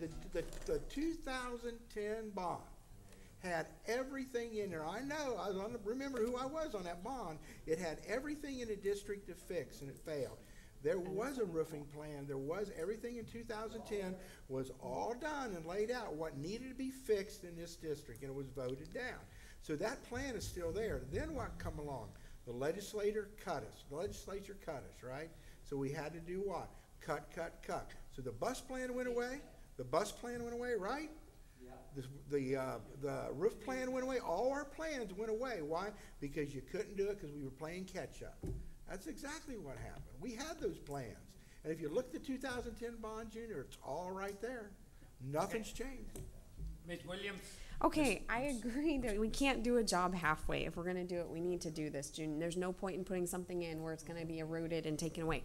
More importantly, though, probably the most important thing is this is not the only campus with some of these problems. This is absolutely not the only campus. So I do appreciate the concern from Jose and June about, you know, where we put our money. Is this the top priority? But no one's telling us when will we have this evaluation. So I'm fine with tabling if we're going to have a roof plan and all of these plans set out soon. But how long are we looking at till we have a full plan? Okay, well, I just To to address that, I prioritize. just got the first draft of that. Okay. When we were sitting here, the guy just sent it to me, and he gave me a sample draft to see if it's the layout we That's wanted. convenient. Okay. So now, we should have this within the next couple of weeks. When I approve the layout and say, yeah, this is what we want, this is how I want you to do it, we should be having that in a couple of weeks. Go ahead, Jose. Go ahead. There's something else that I want to just, for clarification purposes, that we want to talk about a little bit. This agenda item is not really clear as to what we're trying to accomplish. So, if y'all are wanting to approve a budget amendment for $3.5 million, then I need y'all to please specify that. Now, if all you're gonna say at this time, we don't wanna do a budget amendment for $3.5 million, all we're gonna do is authorize the school district, and we're gonna amend the budget by approximately $300,000 to pay for all the design fees that are gonna be required for this, which we can build these projects at any time we want in the future once we have the design and construction plans. Then we can proceed with just that at this point and say, we're gonna go ahead and authorize the district to amend the budget by $300,000, go ahead and get the designs for all these things that we need to do for this particular project, for all these projects. And then come back later and to the board and say, okay, now we have the design fee, the design's completed, and now which ones do y'all, by that time we'll have fund balance numbers, we can give you a better idea as to what's going on. Then you can decide, okay, we want to proceed with this project and this project or this project and amend the budget at that time for that, just to let you have some options and y'all can decide. Well, I'm just a little confused, and I apologize if I'm missing the point, but, you know, Steve said that when we didn't get that bond, everything went away. It didn't. We still have a list of buses. We have a list of the oldest buses, the miles, everything. It is detailed. It's perfect. So you can see, okay, we don't have money to replace a bus, but we still know these 3 buses are our oldest buses, and they are the first ones when we do have money that need to be replaced. That's what I'm talking about, is that list of buses. Transportation, their plans didn't just go out the window. They still have plans, they just didn't have money because we didn't give them money. But it's the same with the roofing costs, it's the same with these erosions, it's the same with everything. Just because we haven't had money to fund them doesn't mean we shouldn't have a list of prioritized. And that's where I'm still not understanding is how can we have, or when can we have a list of the priorities? Because this is clearly very important, and we clearly need to do it and do it right. But what else is out there that needs to be done as well? How can we get a prioritized list of the top needs in the district So first? the process is, we'll get the book, the document back, and then it's time to go back out to the community and start prioritizing those projects over the next 5 to 10 years and how they're gonna hit bonds over the next, so it's established a long-range facility plan. So what we're gonna have is, the needs assessment will all be there. Now we just need to go back and ask our community how you want us to address it. Okay, That's well, our I'm just step. looking for the needs assessment. I'm not looking for how you do them, but just the needs in order. Yeah. Well, that's what I'm asking. Right. Well, then where does this compare to it, and what else is up there with those? Yes, well then how can I support this if I don't have a clear understanding? Okay. Mr. LaFoille, you finished? Mr. LaFoille? Mr. Kirschner. It's okay I ask Mr. Kirschner a question? Mr. Kirschner, is this approximately the same thing we did at Park Village to get the water away from the building? Yeah, very, very, very Because similar. the building was rising, the dirt was rising? Very, very How similar. did that work out? Not great in some areas, Yeah. especially by that So cafeteria. how is this gonna work out after we spend the money? See, we don't know, do we? Well, I mean, it's gonna be better than it is. Right now, it's a huge problem. Well, yeah, but it's still, we're having the And same little bit problem at difference that Park we have Village is- again. Park Village problem is all that was flat work, so that's not connected to the building. That's not the issue here.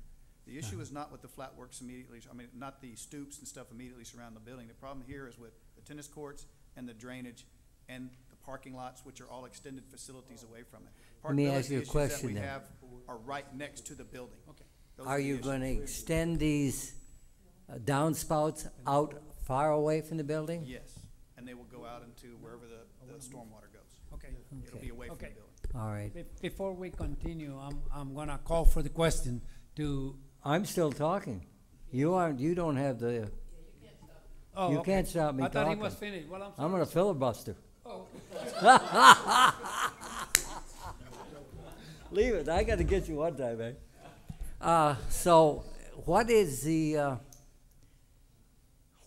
actual thing? I don't see any plans here or anything like that, how far we're gonna go from the building and how we're gonna divert that water away from the tennis courts? That's correct, because we don't have the bid documents. I'm asking you now to give us the authority to tell the engineer to move forward with creating the bid documents, and then we'll have the complete plan as with the design plan as we. Are you gonna bring that back to us? Oh, absolutely. You'll see that Okay. before we ever do any bidding, because you're gonna. We're gonna give you now we've bid it 300,000, out, the rest now will these come what they back. really cost. We have to come back at that time. And if we don't like it, we lost 300,000, huh? Oh, that's We have a peanuts. motion for 300,000. We own them at that time. That's Kirschner's lunch money. Thank you, Right Mr. now, Kirschner. We have a motion to table. Now, if you make an amendment to the motion to retain $300,000 for that, then we can do that. The So- problem is, we gotta pay them 80% whether we use it or not, right? Huh, right? We own them. And we don't have to have them be done later. It'll be done later, but things change, I'm telling you, do it now or do it later. Yes, ma'am. We're gonna pay the 300,000 and then we're gonna pay more? No, here's the deal, what Mr. Kirschner, and correct me if I'm wrong, whatever the design costs, we gotta pay them 80% up front. The 20% left is just management of the construction. So if we don't go forward with this, we lose whatever 80% or whatever it costs. But we own them, like Mr. Kirschner says. We own the plans. We can go back and use them. But again, things change over time. Erosion changes. Everything changes. So I'm back to that. Pay me now, pay me later. Do it halfway, and it costs. Every time you do something halfway, it costs more money. Well, we're on it, Mr. Macias. I'm sorry, Mr. Salinas. I don't mind staying here till midnight. I'm good. I missed my news. The 300,000 would also potentially be something that a bond could pay for. We wouldn't have to use fund balance dollars. Well, if you authorize it right now, I mean, if we do the work right now, then we don't have any bonds right now, so we would have to pay for it out of fund balance. Now, we could do a reimbursing resolution, but we typically don't do that for, and I don't mean to say this money for that amount, right, for that amount. Certainly. I might be agreeable to do the 300, but right now, do you have a lot more to say, Richard? Do you have a lot more to say? Enough. Okay, well, I'm not gonna call for the question ahead, yet. sir. Go ahead, Richard. Well, I didn't know I was gonna come back to Australia tonight, but here we are with the boomerang again. Thing is, folks, if we don't do it now, like Steve says, we don't pay the piper now or pay him twice later. So I won't vote for the call for the question. Okay, let's go ahead and, I have a motion to amend. oh, motion to amend. Wait, listen. I move to amend the motion to 300,000 for the things they said that they could do. I need a second. Second. The things they said they could do Wait a minute. for 300,000. First, we gotta vote on your Amendment. motion to amend the 300. And then we come back and vote on the table. Oh, we're not gonna table? Oh. Oh, okay. Oh, I see. Okay. We're ready to vote? No. No, it's not working. No, sir, it's not blinking. Now, to authorize, yes, that's it. No, we're No, not. no, We're no. voting for 300,000 up. No, but she amended it. She amended the motion. Let me make the language correct for the record. The motion is for $300,000 to, help me, Mr. Kirschner, I can repeat. To design these projects that we have in our board book. Yeah. And you,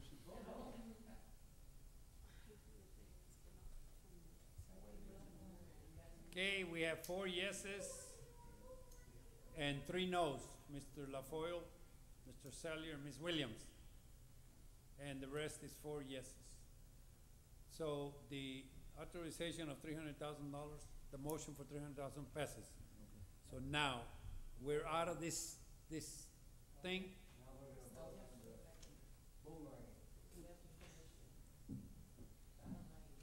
Finish what? Well, because you voted to table the No, we never voted to. Pull the motion to table. Pull the motion to I'll, table. I'll formally pull my table. Okay. Now, we're finished? Oh, vote on the motion? No, on the item, right? No, wait a minute. We Wait, just no, voted. no, we just amended voted it. for We 300,000. just amended 300,000, Yeah, so the that's other it. motion is It's, off. it's gone. Yeah, It's gone. yeah, it's gone. It's gotta be gone, 'cause we just voted it. Okay. Thank you. We go to the next item. Thank you very much. Moving on. Item D, the item D, considering, We don't have to, we did 300,000. right. No.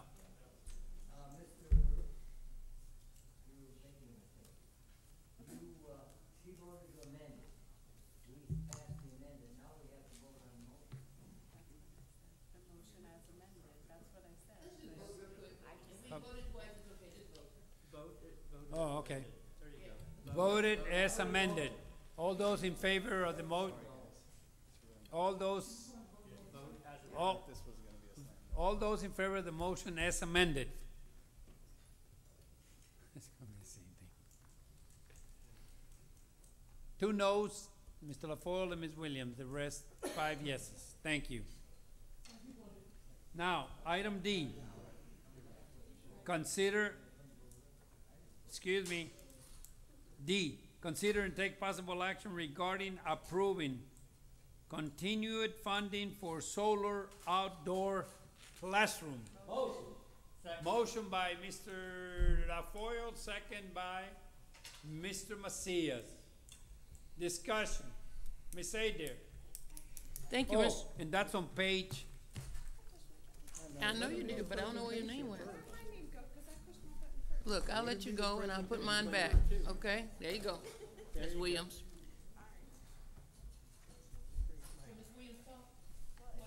Do the presentation first. They got their discussion. Just gotta put my secret button. yes, presentation. Hello, sir. Oh, I'm sorry, Dr. Mackey. Yeah, Mr. Raspberry. Great, I'll start.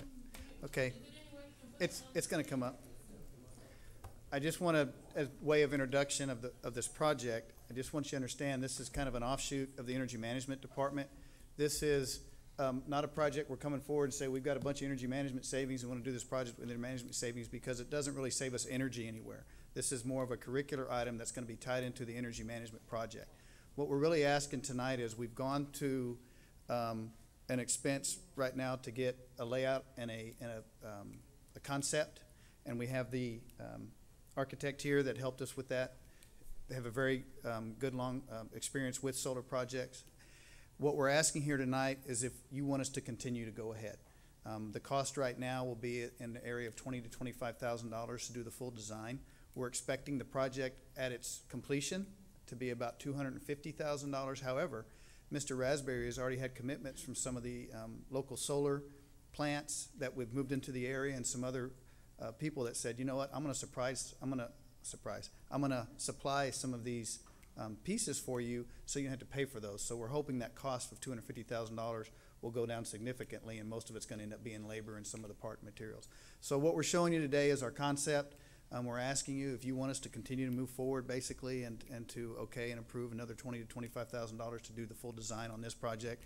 Once that comes back, we'll budget for the complete project in 2015, 2016 to actually do the construction work if you want to move forward at that time. So that's what we're here with. I'm going to let Lee introduce our guests and move forward from there. Thank you, Mr. Kirschner. Mr. President, members of the board, Dr. Mackey, thank you very much. I'd like to take just a second, in the essence of time, I'll make this pretty quick. I'd like to introduce the team from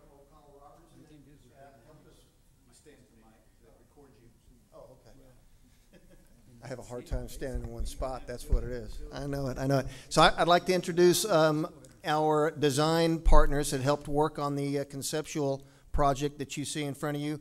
These are the gentlemen from O'Connell Robertson, Chris Narendorf and Ben Rosas are here tonight. They'll answer any specific questions with regard to design that you might have. And so, real quick, folks, what we wanted to do is, over a year ago, we decided that we wanted to do embark on some renewable energy projects within the district. Thank you. We wanted to do some renewable energy projects within the district, and after giving it some considerable thought and talking with some of the other districts like Alamo Heights, none of the school districts were actually tying these renewable energy projects to a learning or teaching curriculum. And I just thought, based on the business that we're in, that just slapping solar panels up on the top of one of our schools really wasn't good enough. We need to be able to tie that to a learning curriculum in our district. A couple of facts.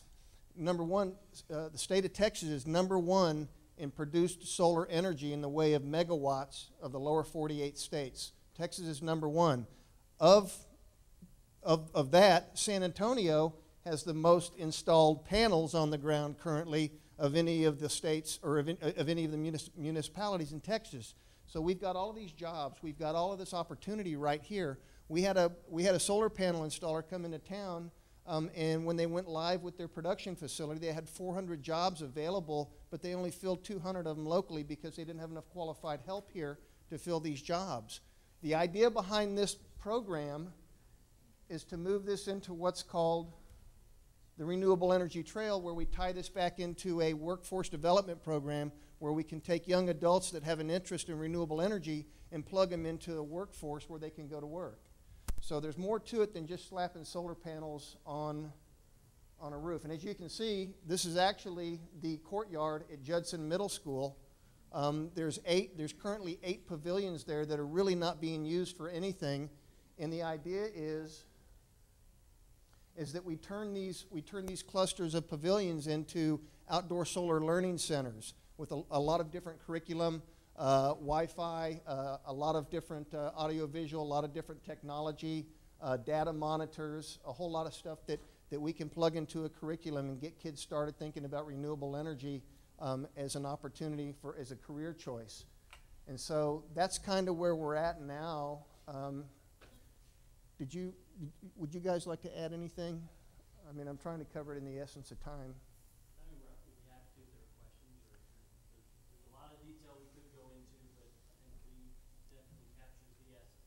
Yeah,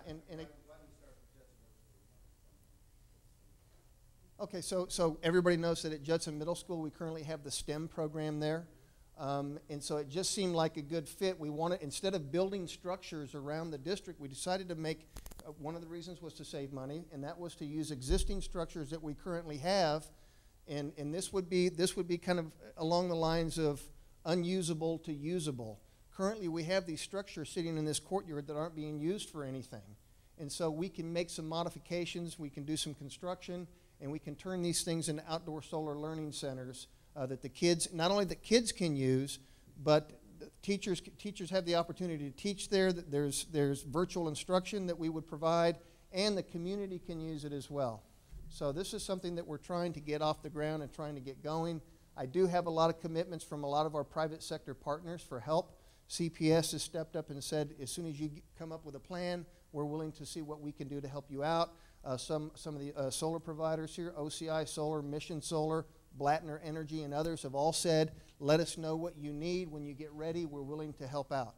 So we have worked pretty hard to build a private sector, public sector partnership along the way, so it won't be just us embarking on this by ourselves. Questions?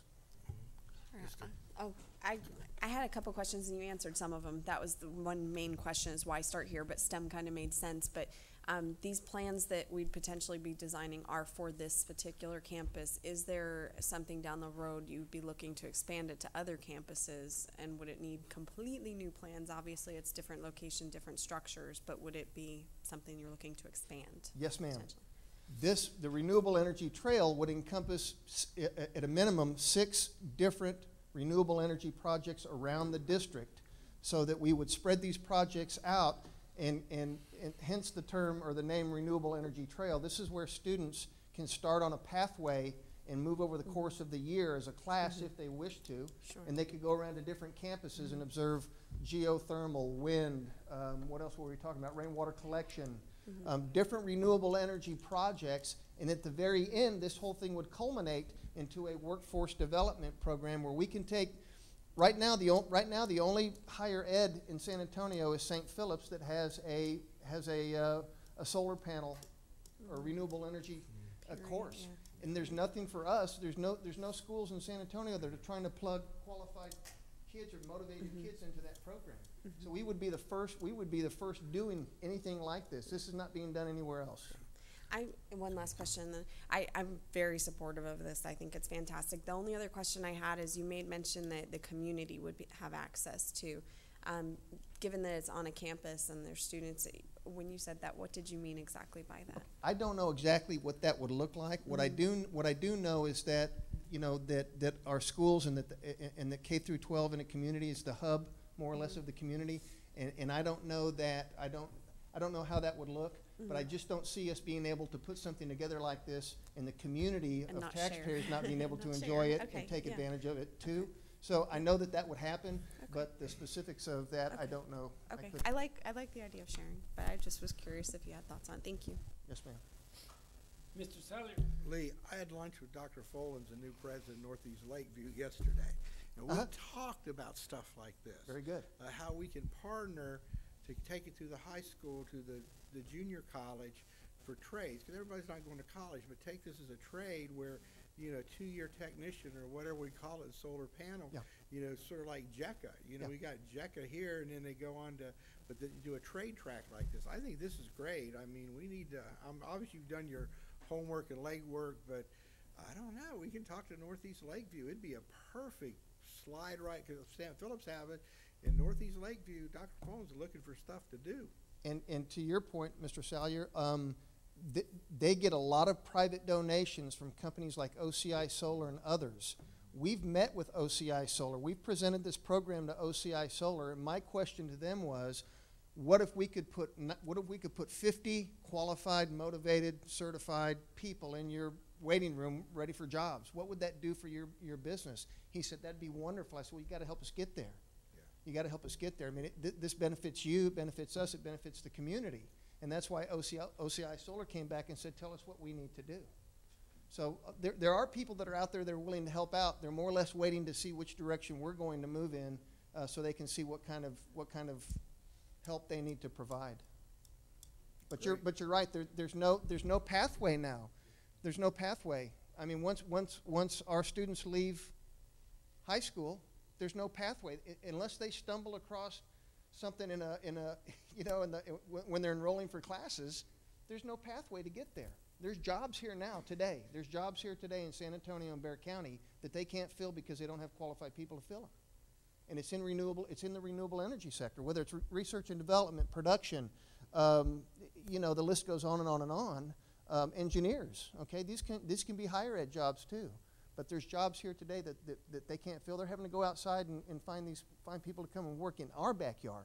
That bothers me, that we have these jobs in our backyard and people have to go find people somewhere else to come fill the jobs. So, Mr. Flores. Mr. LaFoyle? Miss Adair? Yeah, I had my thing pressed for a long time.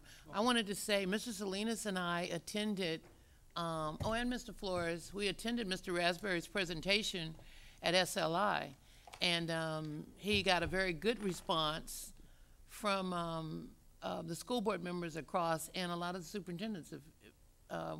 He was surrounded afterwards. So I think, it's really been, as Mr. Sykes, he's not only thought it out, but he's also presented it. And he presented it in a very clear manner. I can support the initial 25,000 that Mr. Kirschner was referring to. Yes, ma'am. But I would need to know more after that phase. And so you're saying 25,000 for the design, and then he would be able to go out and see what he could do with private partnerships, and then come back to the board. So I could support that. I can't support 300,000. No.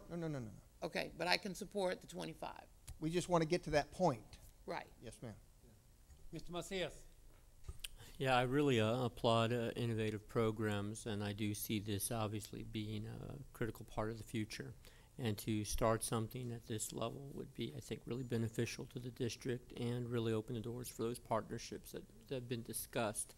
So we'll look at the long-term goal. I mean, I think $250,000 was put out there. I don't know if that's a 5-year cost, 10 years, but to initiate this, I'm really excited to take a look at that and kind of just see if we can't work that in. My hope, I guess, would be that we would find those corporate entities that would really help underwrite this program. There are a lot of folks that are willing to help out. They just want to see which direction we're going to move in right now. Mr. President, I would move to amend the I want to motion. say something.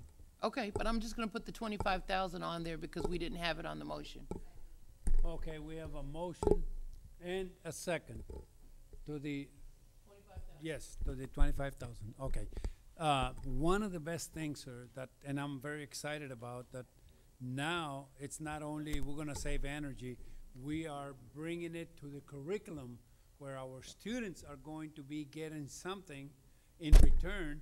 And I think the STEM also might be right there, so hopefully this is gonna help them on the STEM program.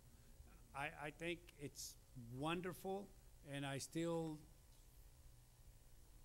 I'm all for this. You and your staff have been doing a wonderful, wonderful job. I cannot wait till October to see what the results are going to be as far as the energy savings. And by the way, I think you sent the board, or somebody sent the board on the business review. Was that the one? San Where they're Antonio Business talking about Journal. the program? Correct. Yes, and that was wonderful, and you That was and on our Mr. demand Jimenez- response program. Yes, you and Mr. Jimenez are doing great, and this is just fantastic, and we really appreciate that. Thank you very thank you. much, sir. Okay, we got to vote on the vote on the amendment for $25,000. Oh, I'm sorry. Oh, okay, that's all. Okay, all those in favor of the amendment signify by saying aye. Aye. All those opposed likewise. Motion carries. Now, we have to vote on the agenda item, right? As amended.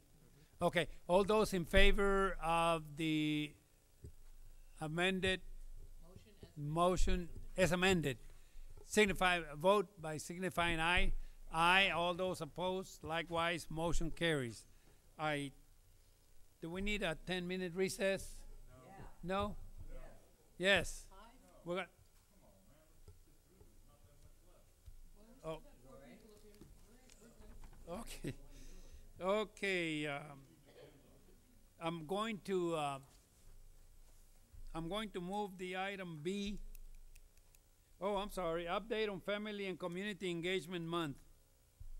Ms. Adair. We have the report. I think it's outstanding. Mr. LaFoyle just asked where were the dates. Okay, I'll get that to y'all. Okay, thank you for the Okay. report. Thank you, ma'am.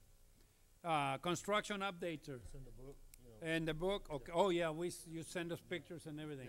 Thank you very much. I'm gonna go ahead and skip item B. I'm gonna remove that item until next month. Jackie, can we put that for next month? Thank you, ma'am.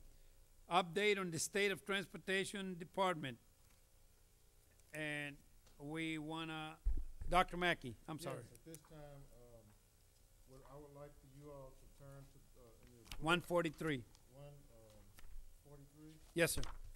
143, and it covers the transportation. If you look in your book, we have the routing, our employees, and we have our fleet. And if you look at the other part, we have history of accidents for the past 3 years, and we have, and the last part, we have bus accident reports. So if you look at it, we have everything documented in the report there, Mr. Salinas. Yes, sir, that was, by the way, I did ask for this report, and I think, it was very, very well organized and fixed. I do have a question. Can we question Ms. Ram? Ms. Ram's right here. Any questions? Ms. Ram, I looked at the accident reports that you provided, and I noticed in 2011, 2012, there was a total of, if I read that correctly, a total of 41 bus accidents. And I don't think they were major. Most of them I see they were just little minor accidents, okay? And then on school year 13, 14, I counted 43, according to the report that we got. I'm sorry? For 13, 14? Yes, sir. Well, I counted 13 for 20, I counted 24 for 13 and 19 for 14, and it came out to 43.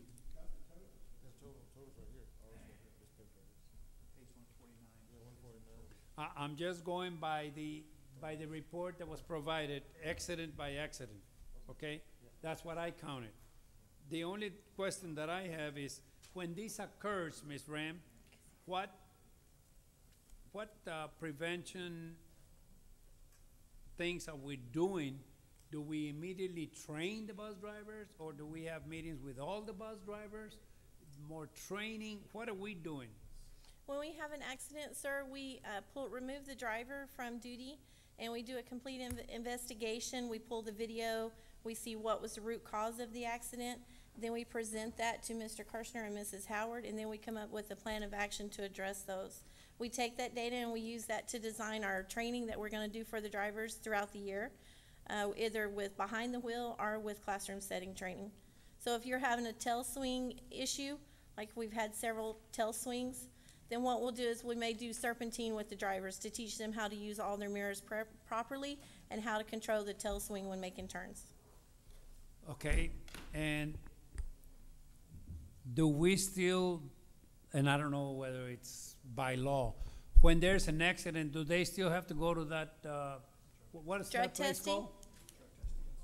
They- Yes, DOT still requires drug testing if there's Oh, an yes, accident. yes, yes. And we're Yes, still sir. doing that, right? Yes, sir. No matter how minor or whatever, they still have to go that Yes, sir. immediately? Yes, sir. Okay. And have we found that that's very effective, that we have had no problems We've had no after the problems. sir. testing? We've had no problems with testing after an accident, no, sir. Oh, okay, okay. Not while I've been here. Okay. As far as the buses and their ages, if you had to come to us, let's say in the next few months, and say, I think we should consider 2 or 3 buses or 5 buses, do you have an idea what you might need in the next school year? We just got our new buses in, and so right now we're transferring them into our fleet, which is causing us a kind of a domino effect. We removed some older buses and stuff. So I would need to complete that evaluation before I gave you an answer to that question. Okay, and so we have not added those here? No, we're adding them right now because we needed to get them ready for routes, and then Correct. we needed to do training with the drivers so that they're prepared to operate the Okay, bus. okay. And talking about drivers, I noticed that you're still, if I saw that right, correct, 32 bus drivers short? We are currently 19 bus drivers short. Oh, okay, okay. 19, I'm sorry. Oh, yes, I see it there. So, and 9 is it 9 bus substitutes that we have? Yes, sir. And we're Okay. fully staffed with our monitors. Is HR still doing the initial application, and then you all interview and decide, make the recommendation, is that correct? Yes, sir. Yes, sir. That is correct. Okay. Mr. LaFoille, thank you very much, Ms. Ram. Thank you. I'm looking at where it's the same place he was, you have monitors 2 short, mechanics 4 out of 5 mechanics are short. It says you have positions 5 in mechanics, and it says vacancies 4. Yes, sir. That is correct. You have 1 mechanic. No, I have a total of 9 positions, sir. I have 5 of them filled and 4 of them are open. Okay. We're open. That's counting our master 16, and our 17 regular office mechanics staff. plus our mechanic helper. Alrighty. And Ms. Ram, Yes, sir. talking about mechanics, I believe those vacancies have been there for years. What is it that we're having a hard time getting mechanics? Are we too low in the pay, or? Our pay is a challenge, sir, compared to surrounding districts, and they can go to a dealership, which is not compatible with us, and the pay is quite a bit different. Okay, well, if you make the recommendation to our superintendent and say, and even if it's just a fantasy, well, they have fantasy football, why not fantasy transportation? And say, you know what, it would be ideal if our mechanics would be at this starting or whatever, because if you let us know, we can look at that for next year and maybe try to help you with that. But I know the mechanics has been a problem for years as far as filling the vacancies. Yes, sir. Yeah. Oh, okay, and Tasman, yeah, but she also can help us because she probably knows around the districts, what are we competing for, whatever, so. Thank you, ma'am. Anybody else? Okay. Yeah. Oh, one more, sir? Most of our bus drivers, and when we lost them, they went down to the oil fields, didn't they? Some of them. Driving Some of down them there. did, yes, sir. I think your mechanics went the same place. Yes, sir. $50 an hour versus, what do we give them, 16? Yeah. Okay. You're welcome, sir. Yes, ma'am. I wanted to say thank you to you and Mr. Kirschner. This is a very thorough report, very good.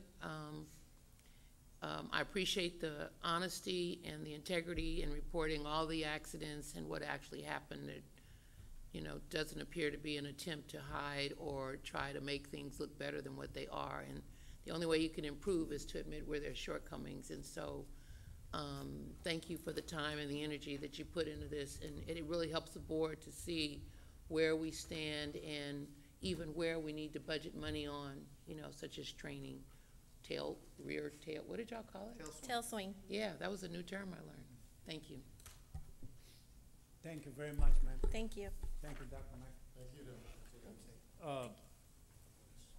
The next, and hopefully the last item here is update on board training, conferences, events, and consider future agenda items. And let me tell you right now, I do have a future agenda item for next month, the state of transportation.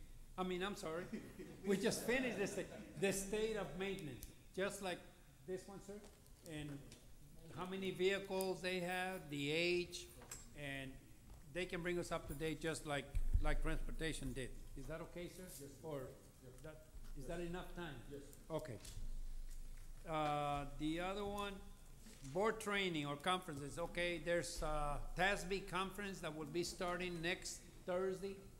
I believe it's going to be 4 of us that will be attending so far. And Dr. Mackey will be there. And Gilbert, yeah. So, anybody else that attended anything that you want to bring out? Yes, ma'am. Oh, the Bear County. Go ahead. Yeah, just a minute. I wasn't talking about that. I was talking about this. The community sweep is on Saturday, weather permitting, and the weather might, from what it's looking like, it doesn't look very good. But the community sweep is done twice a year, and it's a really neat opportunity to get out into the community. And also for the board members, if you can go, it's not just out into the community, but you're working with teachers and staff that volunteer their time. The bus drivers, our Judson police, the city, people that all volunteer and get out there. It's really neat. If you haven't done it, I've gone every single chance I can. It's a really neat opportunity. It's this Saturday from 8 to noon. Yes, sir. I was just going to mention that. Yes, sir. Tomorrow morning, 10:30 or 9:30? 10:30? Okay, and then following that, we have the STEM on the 24th. And I believe we got one for the new Copperfield on October the 10th. Is that right, Jack? October the 8th? Okay, and you'll be reminding us on some of those things that are coming up. Okay.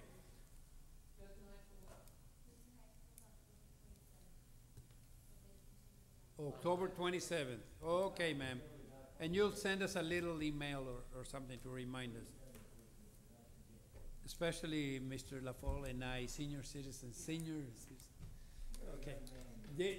This meeting is now, oh, hold on, one more. Go ahead, sir.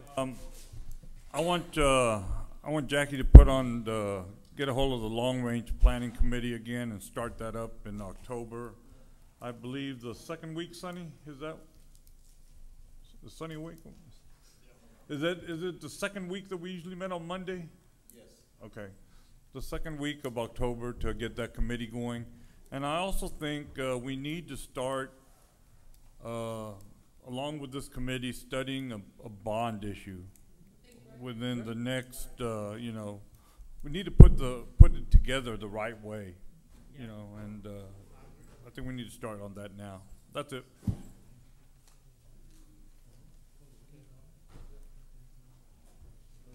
Okay. And you can find it. Okay, any other one? This meeting is adjourned. Thank you very much.